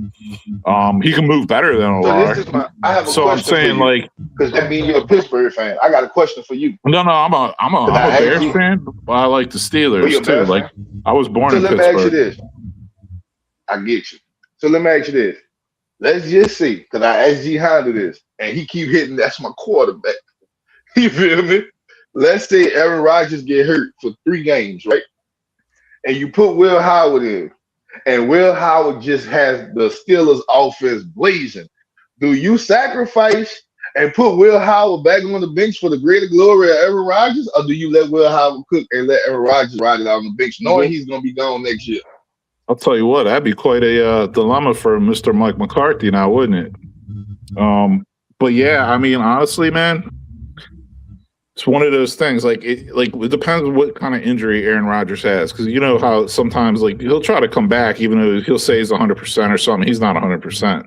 No, you know what I'm saying. So it's like if it hits the ground, if the offense is moving, like to me, the offense is moving. I'm leaving the kid in. Now I don't know how Aaron Rodgers would take that though. See, that's the other thing, right? Like Aaron Rodgers is kind of like, I'm not going to be a backup to a kid. So it's like, you know what I'm saying? Like, I don't know what would happen then, but Roney wouldn't have that. Roney wouldn't allow that because people come to see Aaron Rodgers, man. I mean, and then of course that West Coast offense is going to be electrifying. I mean, especially with the personnel that we have. So you got to understand, Will Howard literally played 5 years in college, right? He already sat behind. What the heck? What the hell's going on there? Who is that? Yeah, I don't know. I don't know who that is, man. That's wild. Is that like Mario with a hat on backwards? This is some paisan, right? But yeah. So like Will Howard, man, 5 years of college, already sat for 1 year. I mean, if he sits half a season, Aaron Rodgers goes down. Will Howard goes in and starts lighting it up. You leave the kid in. I'm sorry, you leave the kid in. You do. You know what I mean? Because didn't Roethlisberger win a Super Bowl his second year in the league? Yep. Yeah, there you My go. point is that Enough said. that's right? all I'm saying. I mean, The kid's a winner. The kid is a winner. He's got all the X factors. If it happens, G Honda, I know you're gonna say that's your quarterback, but you got to look towards the future. Eventually, the fans might be hurt, but look, for every fan that you lose, you bounce back with 2 every year. But see, here's the thing. Here's the thing, GR3. So if you win the starting job, but if you don't have the locker room, now I'm gonna tie this to the San Diego Chargers when they had Drew Brees and Phillip Rivers. They understood Phillip Rivers was better for the program, but was better for the system. So, Drew Brees had to go ahead and jump ship. So if DK, Pittman, and Bernard, if the receiving core not feeling what's going on, of course you got to make those adjustments, because of course, as they're not feeling what's going on and not vibing with you and don't have that chemistry, so what are we doing? So we trying to compete. We trying to compete. Wouldn't it be great though? Like let's say that situation plays out. Aaron Rodgers starts, he gets hurt. Will Howard comes in, starts lighting it up, and then maybe Will Howard gets hurt, and Aaron Rodgers is ready. I mean, wouldn't it? I mean, you can't really have a better backup quarterback than Aaron Rodgers. It wouldn't matter if he was on the bench, on sideline for 10 weeks. He'd come back and he'd be ready. Right. You know what I'm saying? Is this. I ain't trying to compare a movie to it, but if you ever seen the movie Any Given Sunday, yep. When Willie Beeman got in there, you feel me? He took over. The offense was banging. But then you want to sit me down once Cap Rooney came and say, for the greater glory of Cap Rooney? No, we can't. You got to go with the future. If Will Howard come in there, let's say he play 4 games and he take off and your offense is booming, you cannot say, well, Aaron Rodgers held it now. Will Howard get back on the bench. But he can't do it. But see, there's the flip side to the coin, GR3. You throwing up in the huddle and such, and then you changing up plays, and you throwing off everybody's rhythm. And now DK can't be productive. Darnell and Freiermuth can't be productive. You got the whole thing. It's a whole cluster. So, but let me ask you this: long as you win, I mean, but that's what matters. Right. But no matter which quarterback is in there, they're going to have weapons to throw to. That's the thing. The Steelers got 3 nice receivers, 2 nice tight ends, a couple of running backs who can catch. Nah, but we need A-Rod in there, man. Let's be real, man. We all saw what happened to us against the Texans last year, bro. And then, not to mention, all these years getting bounced out the first round. So, I think their O-line, I'm not saying it's going to be one of the best in the league, but I think it should be a little better this year. I do, man. So, and Aaron Rodgers, unless he gets injured in camp or whatever, he's going to be the starter week 1. So, no matter how good Will Howard looks in camp and preseason, Aaron Rodgers is starting. You know what I'm saying? So that's the given, and I totally get that, and that's fine. That's why they brought him back. But that would be something else. They've been giving me all, man. I've been getting heck from everybody, man, about us getting bounced out the first round of playoffs. Not to mention, if we had a good season, a productive regular season or not, man. They just look at playoffs. Don't talk about it. Playoffs. Crazy, man. Yeah, no, that's exactly what we say. But the thing is, exactly what we say. Playoffs. Don't talk about it. Playoffs. You can't get flack from Ravens fans because you've dominated that team for the last handful of years. I am saying we dominated, man. Look. Probably the last 8 years, honestly. It's been a long time, man. You guys have you guys have been crushing them for a while. Man, bro, we made Ray Rice not want to play no more. Oh, I never get to play. Well, Wow. yeah, Ray Rice. Yeah, that's a whole different different story. But we're not gonna touch it. We're gonna leave that alone. But shit, man. Yeah, I mean, so I know 336 is in the chat. I actually go on some Panthers podcasts. I've spoken with him before. You know what I mean? Like the Panthers losing Rico Dowdle. Like I say, Rico Dowdle saved Bryce Young's career last year. He put that team on his back for like a month straight, like in the middle of this. Like it was like weeks 5 through 9, I think. He put that team on his back. He literally won them games. He won like 3 games for him. Like I'm not even kidding. Like he freaking won them games. Well, you Carolina fans, listen. Yeah, like Chubba Hubbard ain't doing that. Yeah.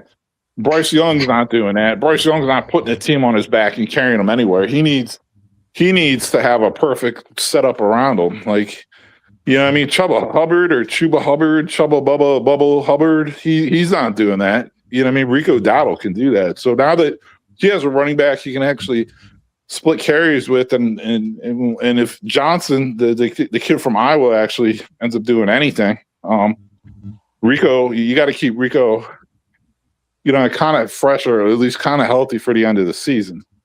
Because if they could do that, that's gonna be a weapon right there. I love it. I'm just like not. I can't say. I mean, I'm just wondering, like, what part of Will Howard, like, hasn't translated for them to say, okay, because it's a bunch of mixed messages, right? Because they don't know, because they know they want to keep Mason and Rudolph around for contingency, but. So you're saying you don't think the Steelers have faith in Will Howard so far? Is that what you're saying? Not entirely. Not to an entire. I thought what I was hearing is they were gonna get ready to start him this year if they didn't sign Aaron Rodgers. I believe in that. It's about as much as the tender that they put on Rodgers to go sign with another team. I didn't believe that none whatsoever. Like because I'm just like, even when he came back from his hand injury, like, I'm not saying that he doesn't have the mechanics and the tools. I mean, he clearly does, but I'm like, with the personnel that you're building and the additions that you are making, like, why did he not get his shot earlier? That's what I'm saying. Well, why didn't he? Because he was a rookie and they had Aaron Rodgers. Well, I'm not. Well, I'm saying, but like, you know, if he's seen promise. Thank you. Like, I mean, they didn't sign Aaron Rodgers last year. It's the same thing this year. They didn't sign him to start a rookie. You know what I mean? Like, you ain't going to start a rookie over Aaron Rodgers. No, I mean, even when Aaron Rodgers, well, I knew that, but I'm saying even when Aaron Rodgers got hurt the week they played the Bears, like, you know, they went ahead and went with Mason because you know, well, I think Howard was hurt too then, wasn't he? No, he was available. He was coming back from injury or something. That's probably why. He was 2 months removed from that hand injury, if I'm not mistaken. Was he? Okay, yeah. I mean, maybe they just felt like they felt more comfortable with Mason. I don't know. They knew they could probably run the ball in the Bears. So, you know what I mean? And it was a different coaching staff too. You gotta look at that. Yeah. Yeah, absolutely. That's a good point. So, well, what about the other side of the ball? How do you think the Steelers defense is looking? Defense this year, I think we're gonna have some anomalies, man. I think the secondary, we really beat up the secondary, going to get Dalen Everett out of Georgia and RSJ Robert Spears Jennings out of Oklahoma. I think they're going to work complementary with JPJ and Jamel Dean. And that front seven, well, you already know what that front seven brings to the table. But that's this. I think our defense is going to have more turnovers. I think we're going to do better in the pass coverage. I mean, you're not going to see JPJ get cooked in man as much. But nah, man, I think our defense is going to be far better though, especially our secondary. I mean, we don't have Minka Fitzpatrick back there, but I think we're going to get more turnovers in the secondary in the pass. Yeah, I think if your front seven can stay healthy, yeah, they'll be pretty good, man. They'll be fine. Oh yeah. So and also, y'all, I wanted to touch on something else, man. I wanted to touch on some likely trades. Now, this was something I was actually talking about. And I was speaking on when our early on, like prior to the draft, right? You know, and this was when they was doing all the speculating about Aaron Rodgers coming back or them even putting a tender on Aaron Rodgers, right? So I actually thought we should have traded up Highsmith, you know, or one of our defensive assets to move up to take like a Ty Simpson, because I have a bit of a bias when it comes to quarterbacks, you know, that play in the SEC. I think they're more NFL ready and more tougher. I could be wrong. However, I did think Ty Simpson was the more NFL ready quarterback. That's just my opinion. But so allegedly, and this year, so Highsmith, he's actually coming up for his final year, and he's on the salary for on $14.5 million. He's came up numerous times to the front office. You know, they thought they could clear up. Now by June 1st, if they resign him, but of course you got Nick Herbig that plays behind him, and Nick Herbig has been more productive. You know, Highsmith, he's 28 years old, and you know, they could save up a lump sum in cap space. You know, but I think with Peyton Wilson and Nick Herbig being more productive and also being younger, they might be looking to trade him up, as well as Patrick Queen. Patrick Queen, he's another linebacker that's entering the final year of his contract. Yeah. So you like Ty Simpson in the draft? I didn't like the fact that he went to the Rams. I think I think he has more upside than Drew Aller. You know, Drew Aller does have a bigger arm, but I think Ty Simpson was the more safer pick. Yes. Yeah, but I mean, Ty Simpson went in the first round. What round did Drew Aller go? Drew Aller did go second.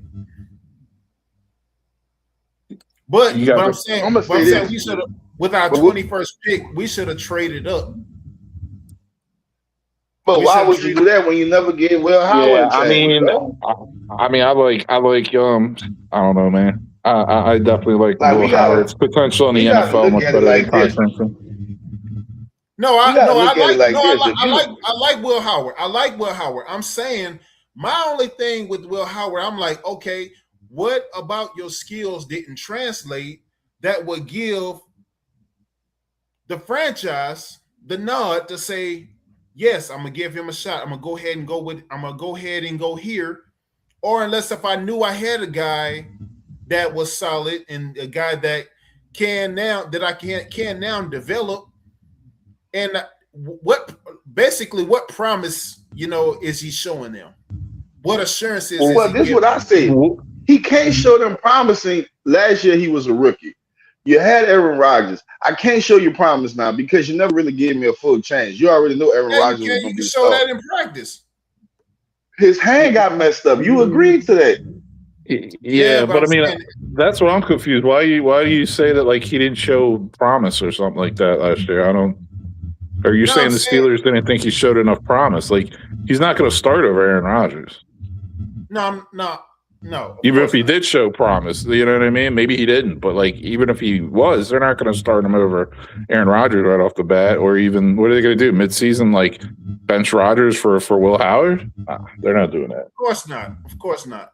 But I mean, you know, I'm just saying, okay, you went and drafted Drew Aller. All right, so what is Will Howard showing or not showing is my question. I think you know what I think it is. So I think it's more of like you get a new coach who's a quarterback, offensive guy, quarterback guy, right? He wants to pick his own guy. He wants to pick a guy himself, right? And he knows Aaron Rodgers and Mason Rudolph. Rodgers is done after this season, right? And Rudolph is as well. So it's like, all right, now you got your starter of the future. Now you got your backup of the future. And guess what? You know they're going to push each other in practice, especially next offseason, you know, which is a good thing. So it's like you got two tall dudes who can throw the football who played at big-time schools. Like, you know what I mean? I think it's more of a move for the future. I agree with you. The thing is, it's just like Cleveland. Cleveland drafted Dylan Gabriel and Shador Sanders. They already got Watson, right? But they knew offensive coordinator. What's the first thing he did? They knew coach. He went and got a quarterback. My thing is, every coach, what you just said, want their own quarterback. You feel me? And Mike McCarthy being the offensive mind, yeah, he know Aaron Rodgers, but he know Aaron Rodgers is gone next year. I'm stuck with Will Howard from the last regime, from last year. You feel me? Right. So now let me go get my own. And now these two could battle it out when Aaron Rodgers leaves next year. You feel me? Yeah. So that's what it is. It's never nothing personal. How you boys say it's never personal, baby. It's always business. Hey. And you know how valuable having a good backup is in this league. Holy shit. Man, you ain't think about that. I mean, think about this. Quiet as it's kept, the Saints got, even though we got Tyler Shuck and Zach Wilson and Spencer Rattler, we still got a quarterback that was undrafted that's trying out for the team. You feel me? Right. So you got to look at it from that perspective. Every coach, an offensive mind coach, want their guy that they knew could fit their system. You know what I'm saying? Yeah.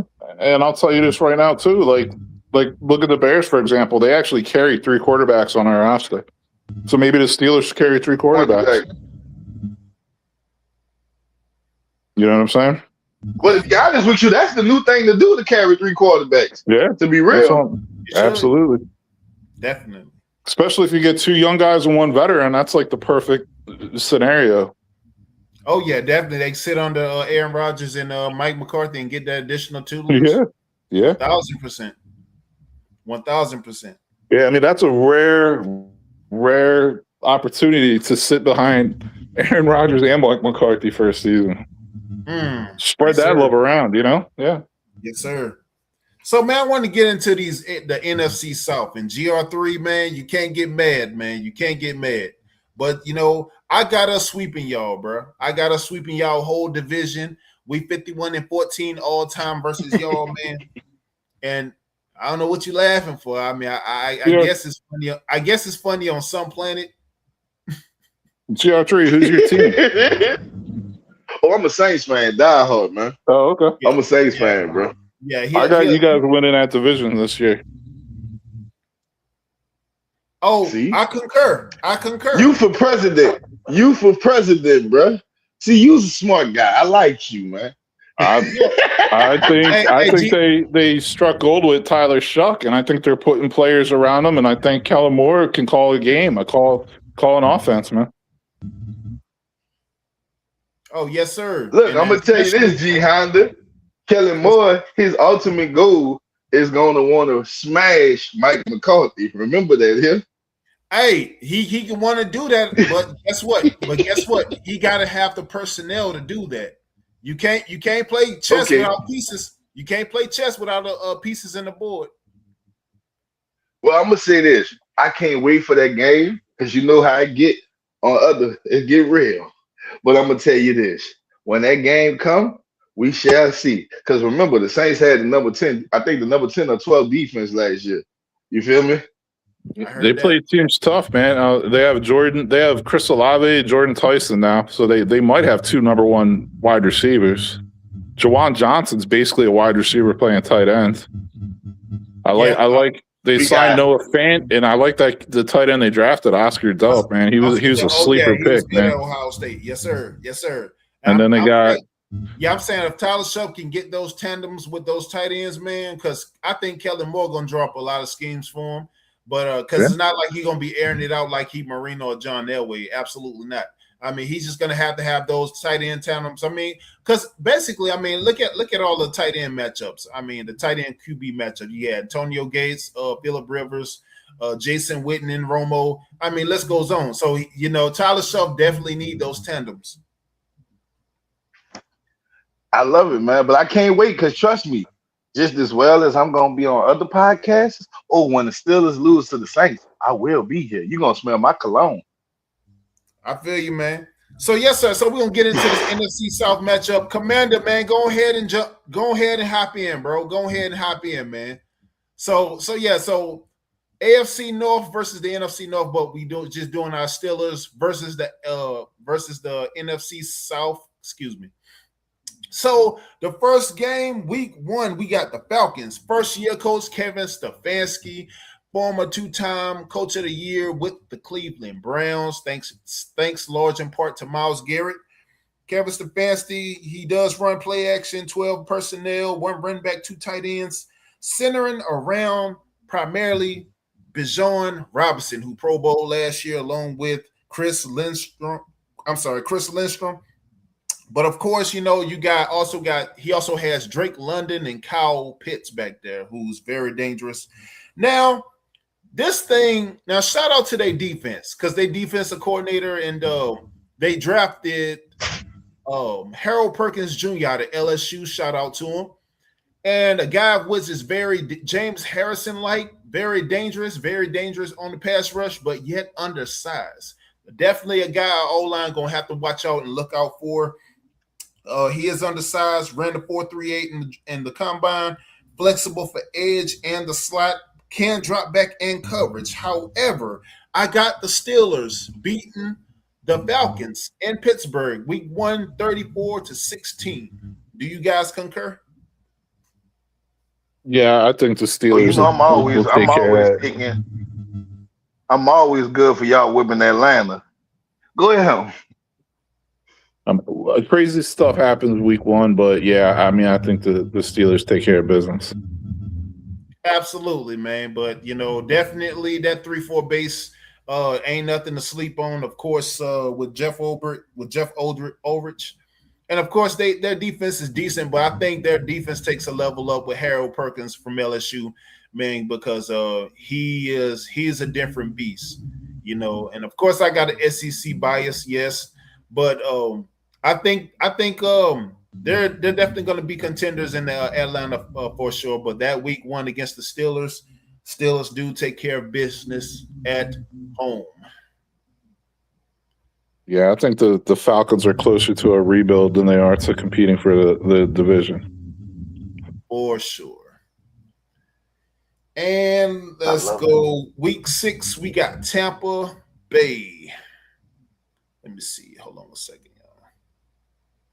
Of course, Todd Bowles and Baker Mayfield. Oh, boy.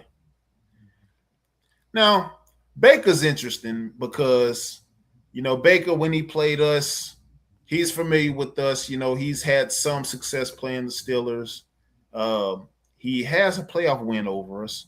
But, of course, you know, they have a heavy passing attack. Of course, Baker Mayfield, he passed for 3,700 yards, tallied a career high on 3rd down conversions last year. Bucky Irvin and Rashad White, you know, definitely a threat in the run. Cade Otto, that tight end, red zone primary, and the surefire safety net for Baker Mayfield. But, of course, you also have on that lineman, Tristan Wirfs, you know, good in the pass protection, clearing run paths. But, you know, when you take a look at the defense now, Antoine Winfield, Levante David, those guys, Levante David led the team in tackles last year. You had Tyree Tyke Smith, a top safety. That's causing problems in the team's top pass rush. Yaya Diaby, if I'm saying the name right, will be a back and forth game week 6, but I have Pitt winning 24-16. Where's that game at? At Tampa, I'm sorry. At Tampa on the road. Ew. And what month that is? Week 6. Let me take a look at something. Well, Levante David retired. No, I was giving last year's stats. Oh, okay, yeah. I mean, Well, you this is what I'm know, gonna say about Tampa. They're go ahead. Asian defense. Their defense is Asian badly. Yeah, It's still last year. Now, the offense is gonna be real tricky because you basing off last year, they had Mike Evans. They don't have Mike Evans no more. You Correct. feel me? I didn't. So what happens now? Because that was Baker's favorite target, Mike Evans. You know what I'm Right. saying? What happens now? You got an Asian defense. That defense is starting to age.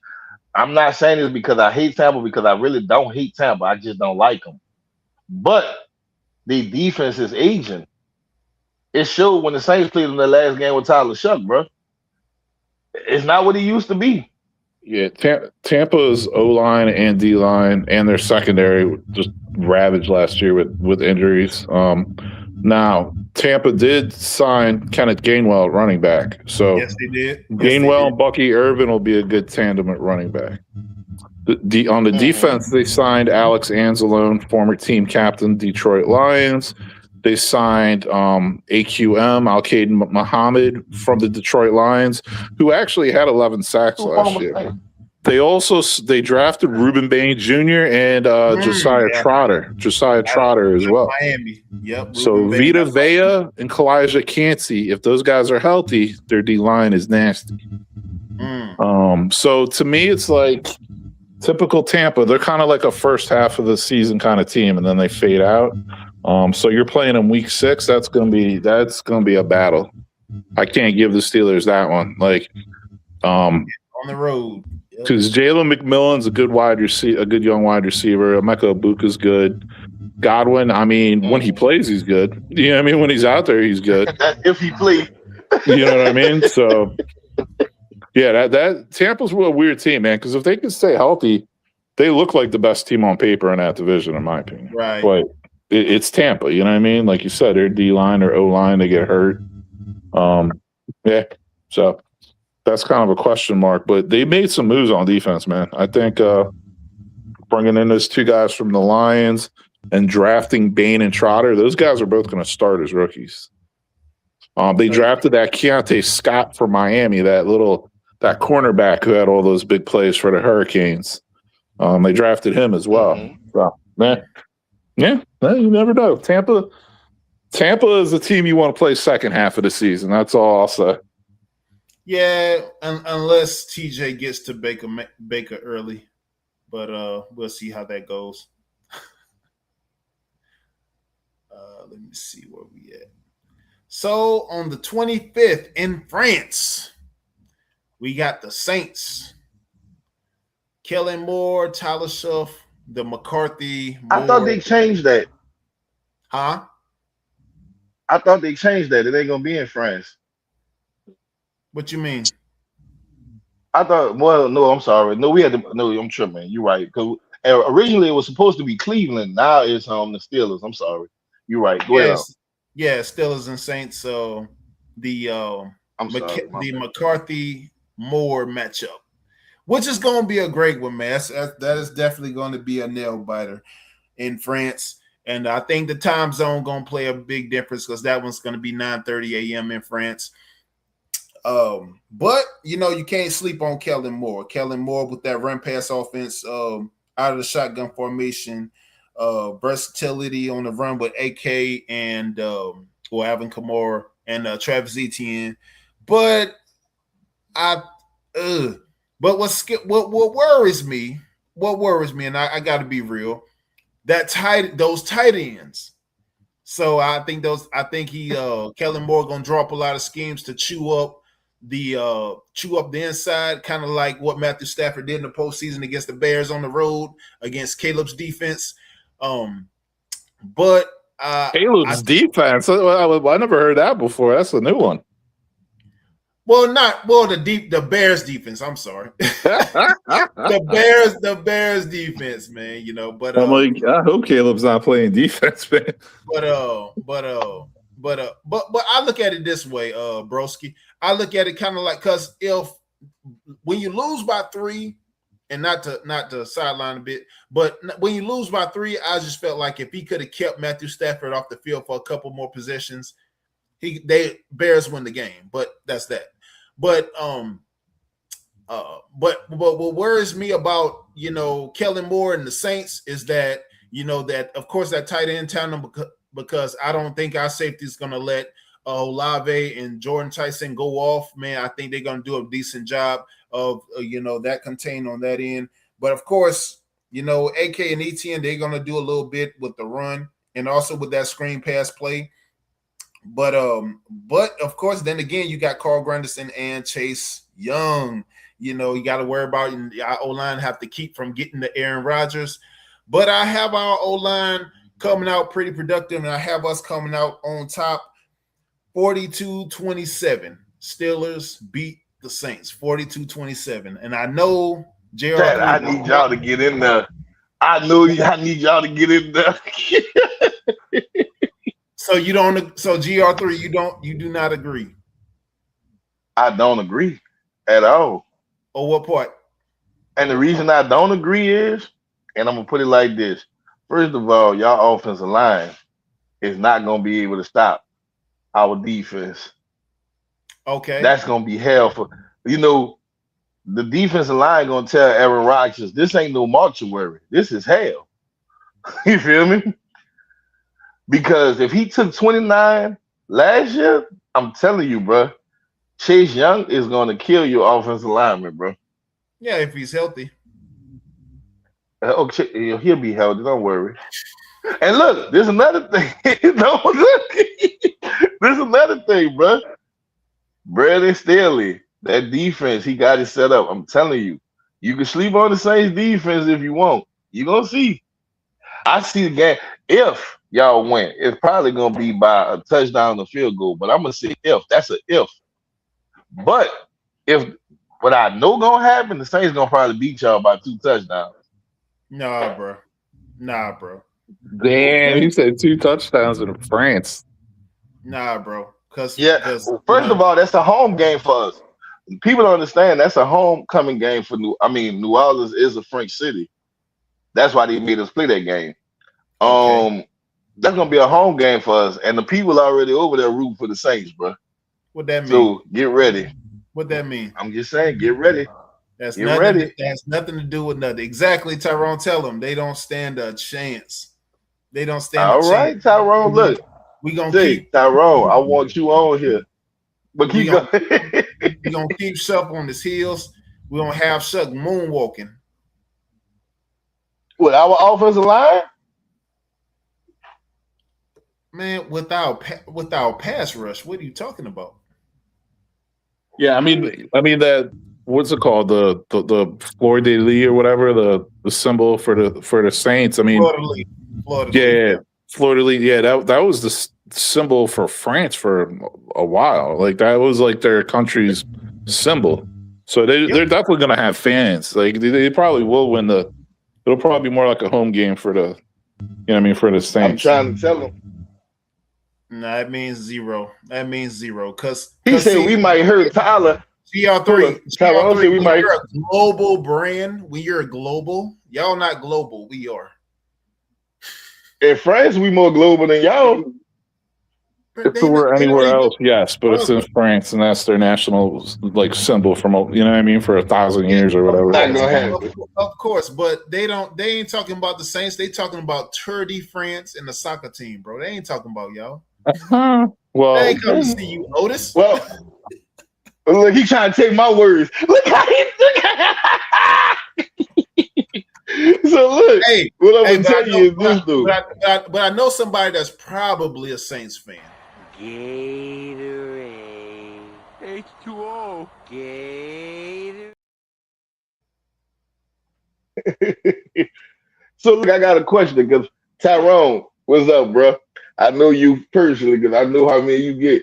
What I'm saying is, you saying we might hurt Tyler. I don't wish that on nobody quarterback, but let's keep it real. Aaron Rodgers got a better chance to get hurt than Tyler. I'm just saying. Yeah. But no, man, I definitely have a. Go ahead. Now I was just telling them, remember your offense. We to build our offensive line for Tyler Shuck.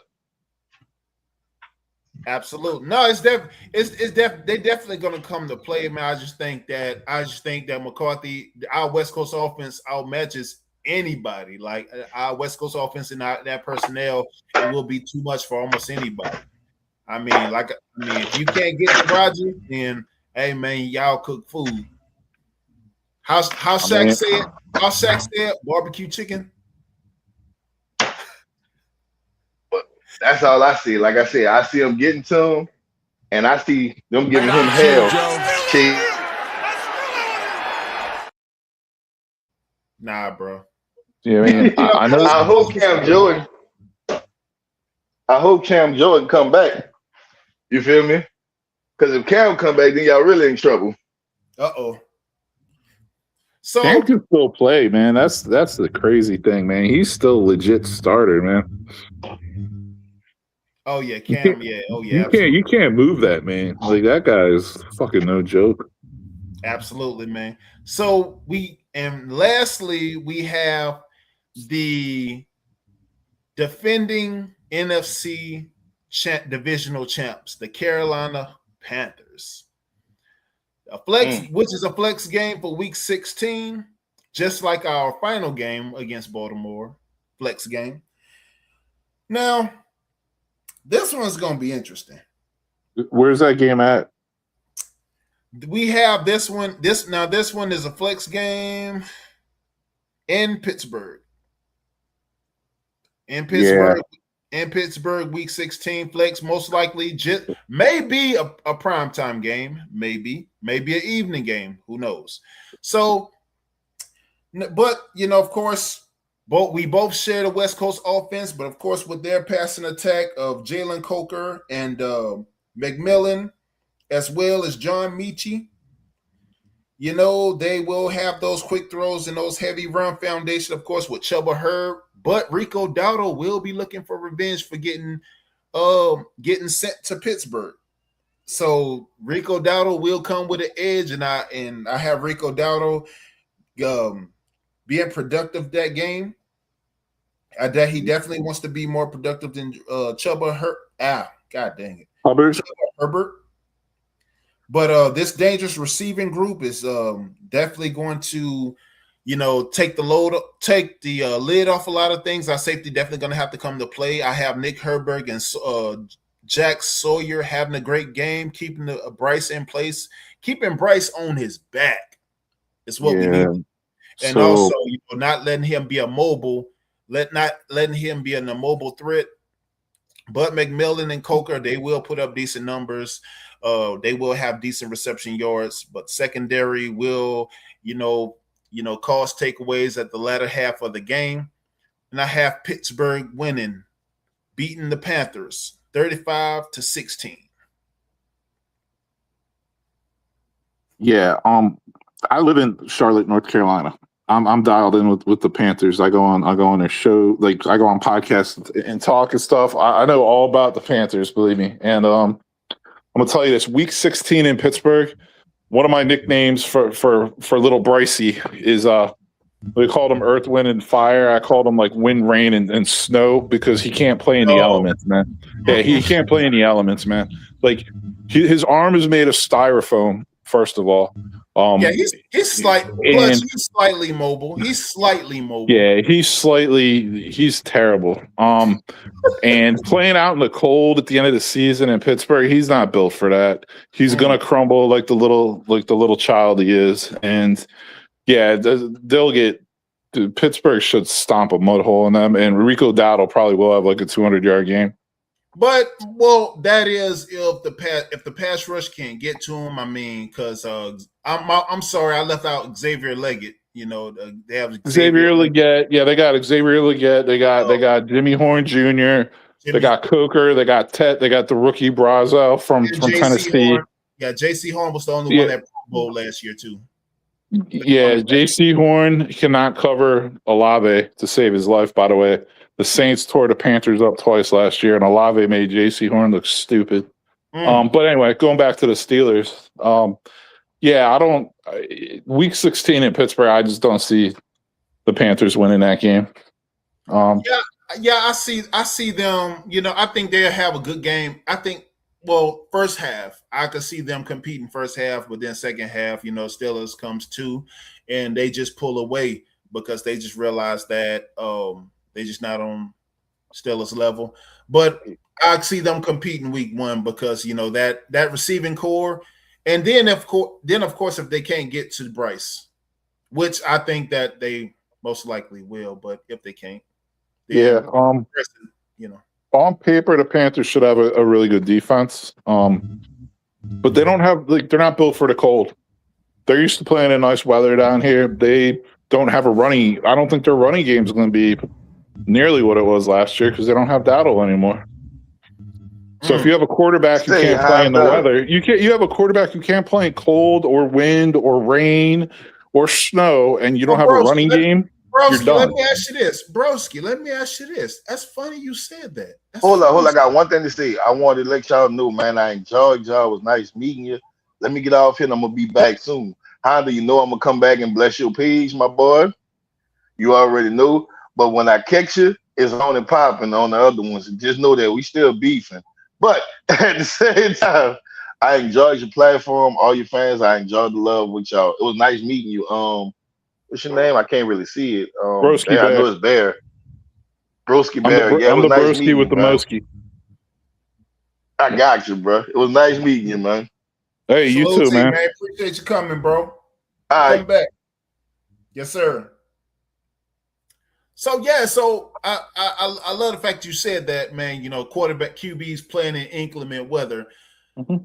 But my thing is this, because we all know the Rams play indoors. And when the Rams came to Chicago and beat Caleb in the inclements, they beat the Bears. Like Caleb and Stafford don't go head to head. You know what I mean? Like Caleb plays the Rams defense and Stafford plays the Bears defense. Right.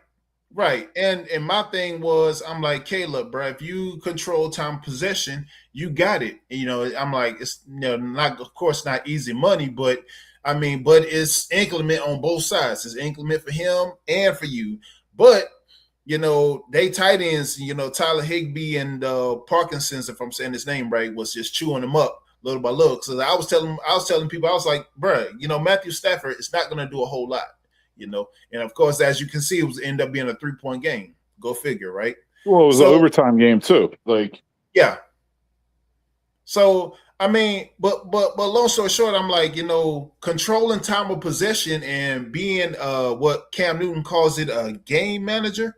I'm like, brother, that has to be a skill, so to speak, because if I'm standing across from like a Tom Brady or like a Drew Brees, yes, I want to keep him off the field as much as possible. I want the time of possession for me to be a complete landslide. I hear you, man. And, it was a learning experience for Caleb. It was year 2 for Caleb. It's like year 12 for Stafford or something. You know what I'm saying? Right. He's been there, done that, But yeah, that's a point of emphasis this offseason for the Bears is Caleb, you don't have to be Superman every play. Take some of the underneath passes. Take some of the checkdowns, man. You don't have to hold it and try to go downfield, especially in the playoffs. You won't get away with that in the playoffs, that's for sure. So, hey, it is what it is, man. I'm not going to make excuses. They lost, and like I said, it was a good learning experience. But but Caleb in the weather though, that's the thing. Like both games against the Packers at the end of the season, like some of their other games at home at the end of the season, it was windy. I'm talking like 45, 40 mile per hour wind gust, winds like 25 miles per hour the whole game consistently. You would never notice by looking at Caleb throw the ball because his arm cuts through the freaking wind. Like his balls cut through the wind, man. He's got that kind of arm. You know what I'm saying? He definitely has arm. I was just like, man, look, and man, with Roma Dunze and Luke the Bird, man, or even Colston Loveland, man, he be launching missiles at Colston, man. I'd be like, bruh. Yeah. But your points are valid. Don't get me wrong. Your points are valid. It's one of those things, man. I just look at it like, hey, it's a young team, first year head coach, young quarterback. It's a learning experience. And Luther Bird's going to be their number one wide receiver because I'm telling you, that guy's got what it takes, man. He's going to be like a better version of DJ Moore. Yeah, he's like Xavier Thomas. Yeah, and Xavier Thomas out of LSU, man. Dude. Yeah, he is. Yeah, that guy's he's like a mini Luther Burden with more straight line speed. Like, yeah, he man, and that tight end they drafted too. Like, they got 3 nasty tight ends. So, yeah, I mean, hey, I'm looking forward to it. Yeah, I'm looking forward to it, man. It's fun when you're building a team and you're starting to like, all right, we actually got a future now. You know, we're actually we might be doing things the right way and headed in the right direction finally. You know. What's good, Pammy? Salute to you. What's good with you? Appreciate y'all, man. Appreciate y'all rocking with me. Absolutely, man. And but no, he definitely has a team, man. But I just don't want to see his window closed like Dan Campbell and the Lions, because when they had you know, what's the other running back alongside Jahmyr Gibbs? Montgomery. Yes. And they was running that tandem, but you know, they didn't get Aiden Hutchinson until later. But I felt like they missed their window, man. I was like, dang. But yeah, I hope the Bears don't do the same thing. But Bears got that firepower, man. They got the juice now, man. They need to. I see their window closing in the next 3 to 4 years, man. They need to get it done. Yeah, I actually totally agree with that. Like they need, I think, starting with this season, I think they have a 3 to 4 year window, like you said, to win it, man. I totally 100% agree with that. Oh yeah, man. Because man, Ben Gordon, Kellen Moore, and Harbaugh, I think them 3, man, I think they're gonna run a table in the NFC right now, because like with their personnel, but Giants defense, man, I don't know. I gotta see the Giants to believe the Giants. I'm not Harbaugh though. That's the thing that gives me some. It reminds me of when Coughlin went there when he was a Jacksonville coach, and then he went to the Giants. Yeah, you know, like always got real close, always got that dirty ass Jacksonville team close, but could never get them over. You know what I mean? But like Harbaugh, you know, obviously he did win one, but I'm saying like it just reminds me of when Coughlin went there. So I hope that's not the case, man. Hold up, Coughlin won 1 or 2? 2. 2, yeah. Harbaugh won 1 with Raiders. So it's like that's the thing. I'm like I'm not sold on Jackson Dart at all, but I'm not writing them off either. It's kind of like wait and see. Yeah, I think they're going to find a solid running back, and I think they should have went after. They should have pursued Kenneth Gainwell to assist Scatterbo, But I think, but no, nonetheless, I think Harbaugh gets them under the roll, and that defense, man, that defense is going to be a problem. They got AJ Halsey out of LSU, man. We had some dogs come out the draft, man. With Masur Delane went to Kansas City, that cornerback out of LSU. AJ Halsey, he the safety for the I think he a safety or corner for the he is safety. Yeah, he is safety. Yeah. I mean, yeah, man. It's I think the Giants gonna pose a lot of problems for a lot of people. Dual Carter, Brian Burns, and Averill Reese. I mean, yeah, that pass rush is gonna be a problem. Yeah, man. You're a defensive coordinator. You gotta be like, damn, I got a lot to work with here. For sure, man. And man, that's because the Bears, Ben Johnson. Why I say Ben Gordon? Ben Gordon's shooting threes somewhere. Wherever Ben Gordon is, he's hitting a 3. He's hitting a 3. Somewhere in Chicago, or Connecticut, or UConn. But now Ben Johnson, he's definitely going to draw up a lot of schemes for that personnel that he has, man. Because man, I mean, Colston's a dog. Xavion's gonna be nice. Luther, Roma Dunze, and then the running back, I forget his name. Kyle Monangai, yes. Yeah, he's nice too. Because last year when the Steelers played the Bears, I think it was in Chicago, if I'm not mistaken. Yeah, it was in Chicago.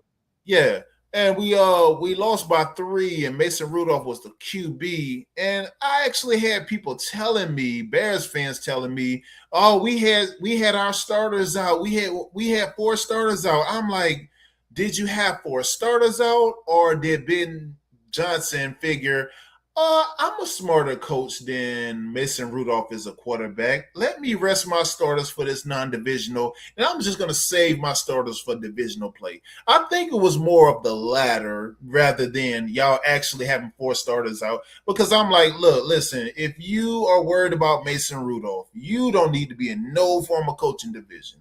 That's just my opinion. Yeah, I mean, I mean, wow. I mean, that's what you have though when you have a solid backup. Like Mason Rudolph is Mason Rudolph. I mean, he's still good enough to keep you in games. Like he doesn't, he did fuck up severely a couple times, but yeah. I mean, the Steelers are a different team this year, man. They look tough, man.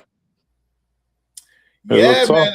Yeah, that offensive line definitely has to be elite, man. They definitely have to come to, they have to be very solid nonetheless.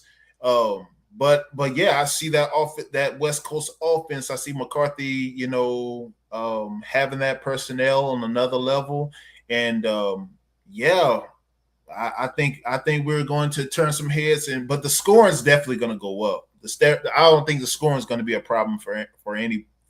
Well, the scoring is definitely going to be a problem for the defenses for sure. Yeah, and for the first time ever as a Bears fan, I mean, it held true last season, but the offense should be top 5. The offense should be really fucking good. Yeah, and the defense is the question mark. Like, I'm not worried about the offense. I'm really not. Like, yeah, they have to do better the first 3 quarters. Yeah, Caleb has to continue to grow, whatever. But they have the coaching, they have the play, they have the O-line, they have the skilled position players. Man, they got the muscle, they got the speed. Like, I'm not worried about their offense. Defense is what I'm worried about for the first time ever. You know what I'm saying? Man, look, man. Hey, man, I was telling Bears fan, I was saying this. I was like, okay, man, y'all give us Cole Kmet, we give y'all Highsmith. What do you say? Yo, do you know the tight end they drafted in the 3rd round, which everyone was so shocked? But I'm like, he had a RAS score of 9.98. And the dude's like 6'6", like damn near 270 pounds. And he had almost a 40-inch vertical and like a 10.5-foot like broad jump and all this crazy shit. And I'm like, yeah, he's just a freak athlete, man. He just says he likes to personnel. Yeah, he likes to block. He loves to smash people. That's what he said. And he's also athletic. I mean, dude, he's 6'6". He can run. He can cut. He can catch. I'm like, sounds like a Darnell Washington to me. He sounds like except where he can probably move a little better, and he's not quite as big. But yeah, man. Yeah, they got 3 stud tight ends, man. Man, yeah, man. That's what I look at when I see because when they restructured Fryermuth's contract, saving 5.3, I'm like, well, damn, well, you got to get Darnell involved more. He has to get more passes and touches. But of course, I understand, with Broderick being out, you need him to block, and he definitely going to help out the offensive line. But when Aaron Rodgers was giving them passes last year, I was like, man, why does he not have more red zone touches? Why? Like, that's crazy. But I think Jeremy Bernard is the key to that. Yeah, and plus they don't have Njoku anymore this season, so Washington and Freiermuth will probably get more looks just because of that, I would think. Njoku. Yeah, he was on. He's gone, right? He's not on the Steelers anymore. Oh, you mean Jonnu Smith? Oh, I'm sorry. Why did I? Yeah, my bad. Yeah. Yeah. My bad. That was my Ben Gordon slip right there. But But yeah, they, what I mean, they had three tight ends last year, and each three, like, they were all different style players, like every single one of them. You know what I mean? Like you had your receiving tight end. We just had Arthur Smith, man, and Arthur Smith looked like he just reliving his 27-point blow in the Super Bowl every day, bro. Like he has the most depressing look, like not a care in the world. I'm just here to collect the paycheck, like no emotion whatsoever. I'm like, dude, are you even in tune? Are you even watching the game, dude? Like, Arthur Smith kills me, bro. I was like, Tomlin, why, man? Why? Well, you don't got to deal with that anymore. Jeez, man. Oh, yeah, man. He was a headache, man. I'm like, just don't even pan the camera on that dude, man. Like, yeah. Just crazy, man. Don't just careless, completely careless. But nah, man. I know we in good hands, man, with Angeliso, man, because he was with the Vikings the other year, and then Patrick Graham, the DC, he was with the Raiders. So man, they're gonna have our defense nice, man. Then we beefed up the secondary too. Yeah, man. We got some good things coming. But the interesting enough, this to see what the 53 man is gonna look like, man, it's gonna be some heavy contention. Yeah, man. It's a couple months of no football, and then before you know it, it'll be here. Oh yeah, and then we got some promising UDFAs, man, and I think they're gonna make some noise, man. I really do. It should, man. Oh yeah. You still hit up Postman, the mailbox sports? Oh yeah, man. I'll be over there. Damn it, man. Dude. I knew your name from somewhere, bro. Yeah. It was part of my brain. I'm like, man, broski, man, I know that name. Yeah, I still be over in mailbox, man. Yeah. Cool.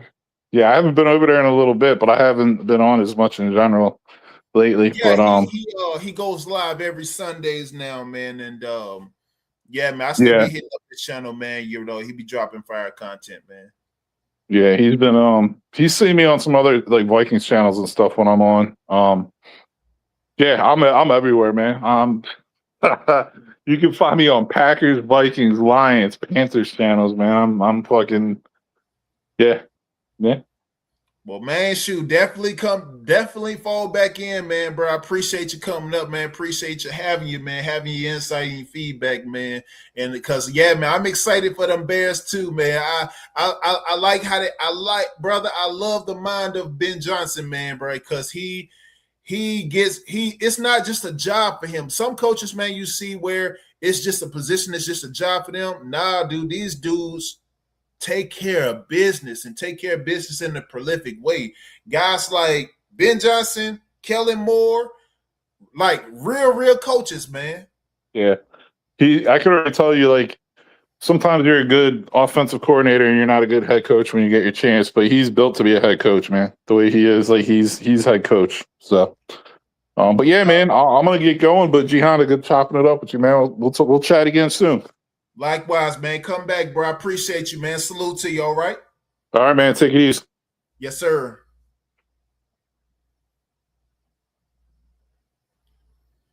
Absolutely, man. I appreciate all y'all, man. I appreciate all y'all rocking with me, man. All y'all pulling up, man. Hit that like button, like, share, subscribe if you have not already, man. I salute to y'all. Appreciate all y'all coming up, giving all your takes and feedback. Salute to Broski. Salute to GR3. GR3 is a Saints fan. You know, he's not happy about, you know, the storm that's coming to France, the Steelers storm, the Steel Curtain storm that's coming to France in week 7.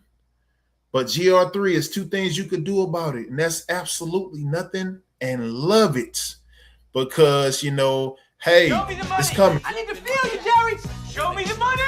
Jerry, you better yell. Show me the money. We need to feel you, man. We need to feel you. We don't feel you. Because, you know, all the Saints have been showing is, you know, of course, you know, respect to Kellen Moore, respect to Tyler Shaw.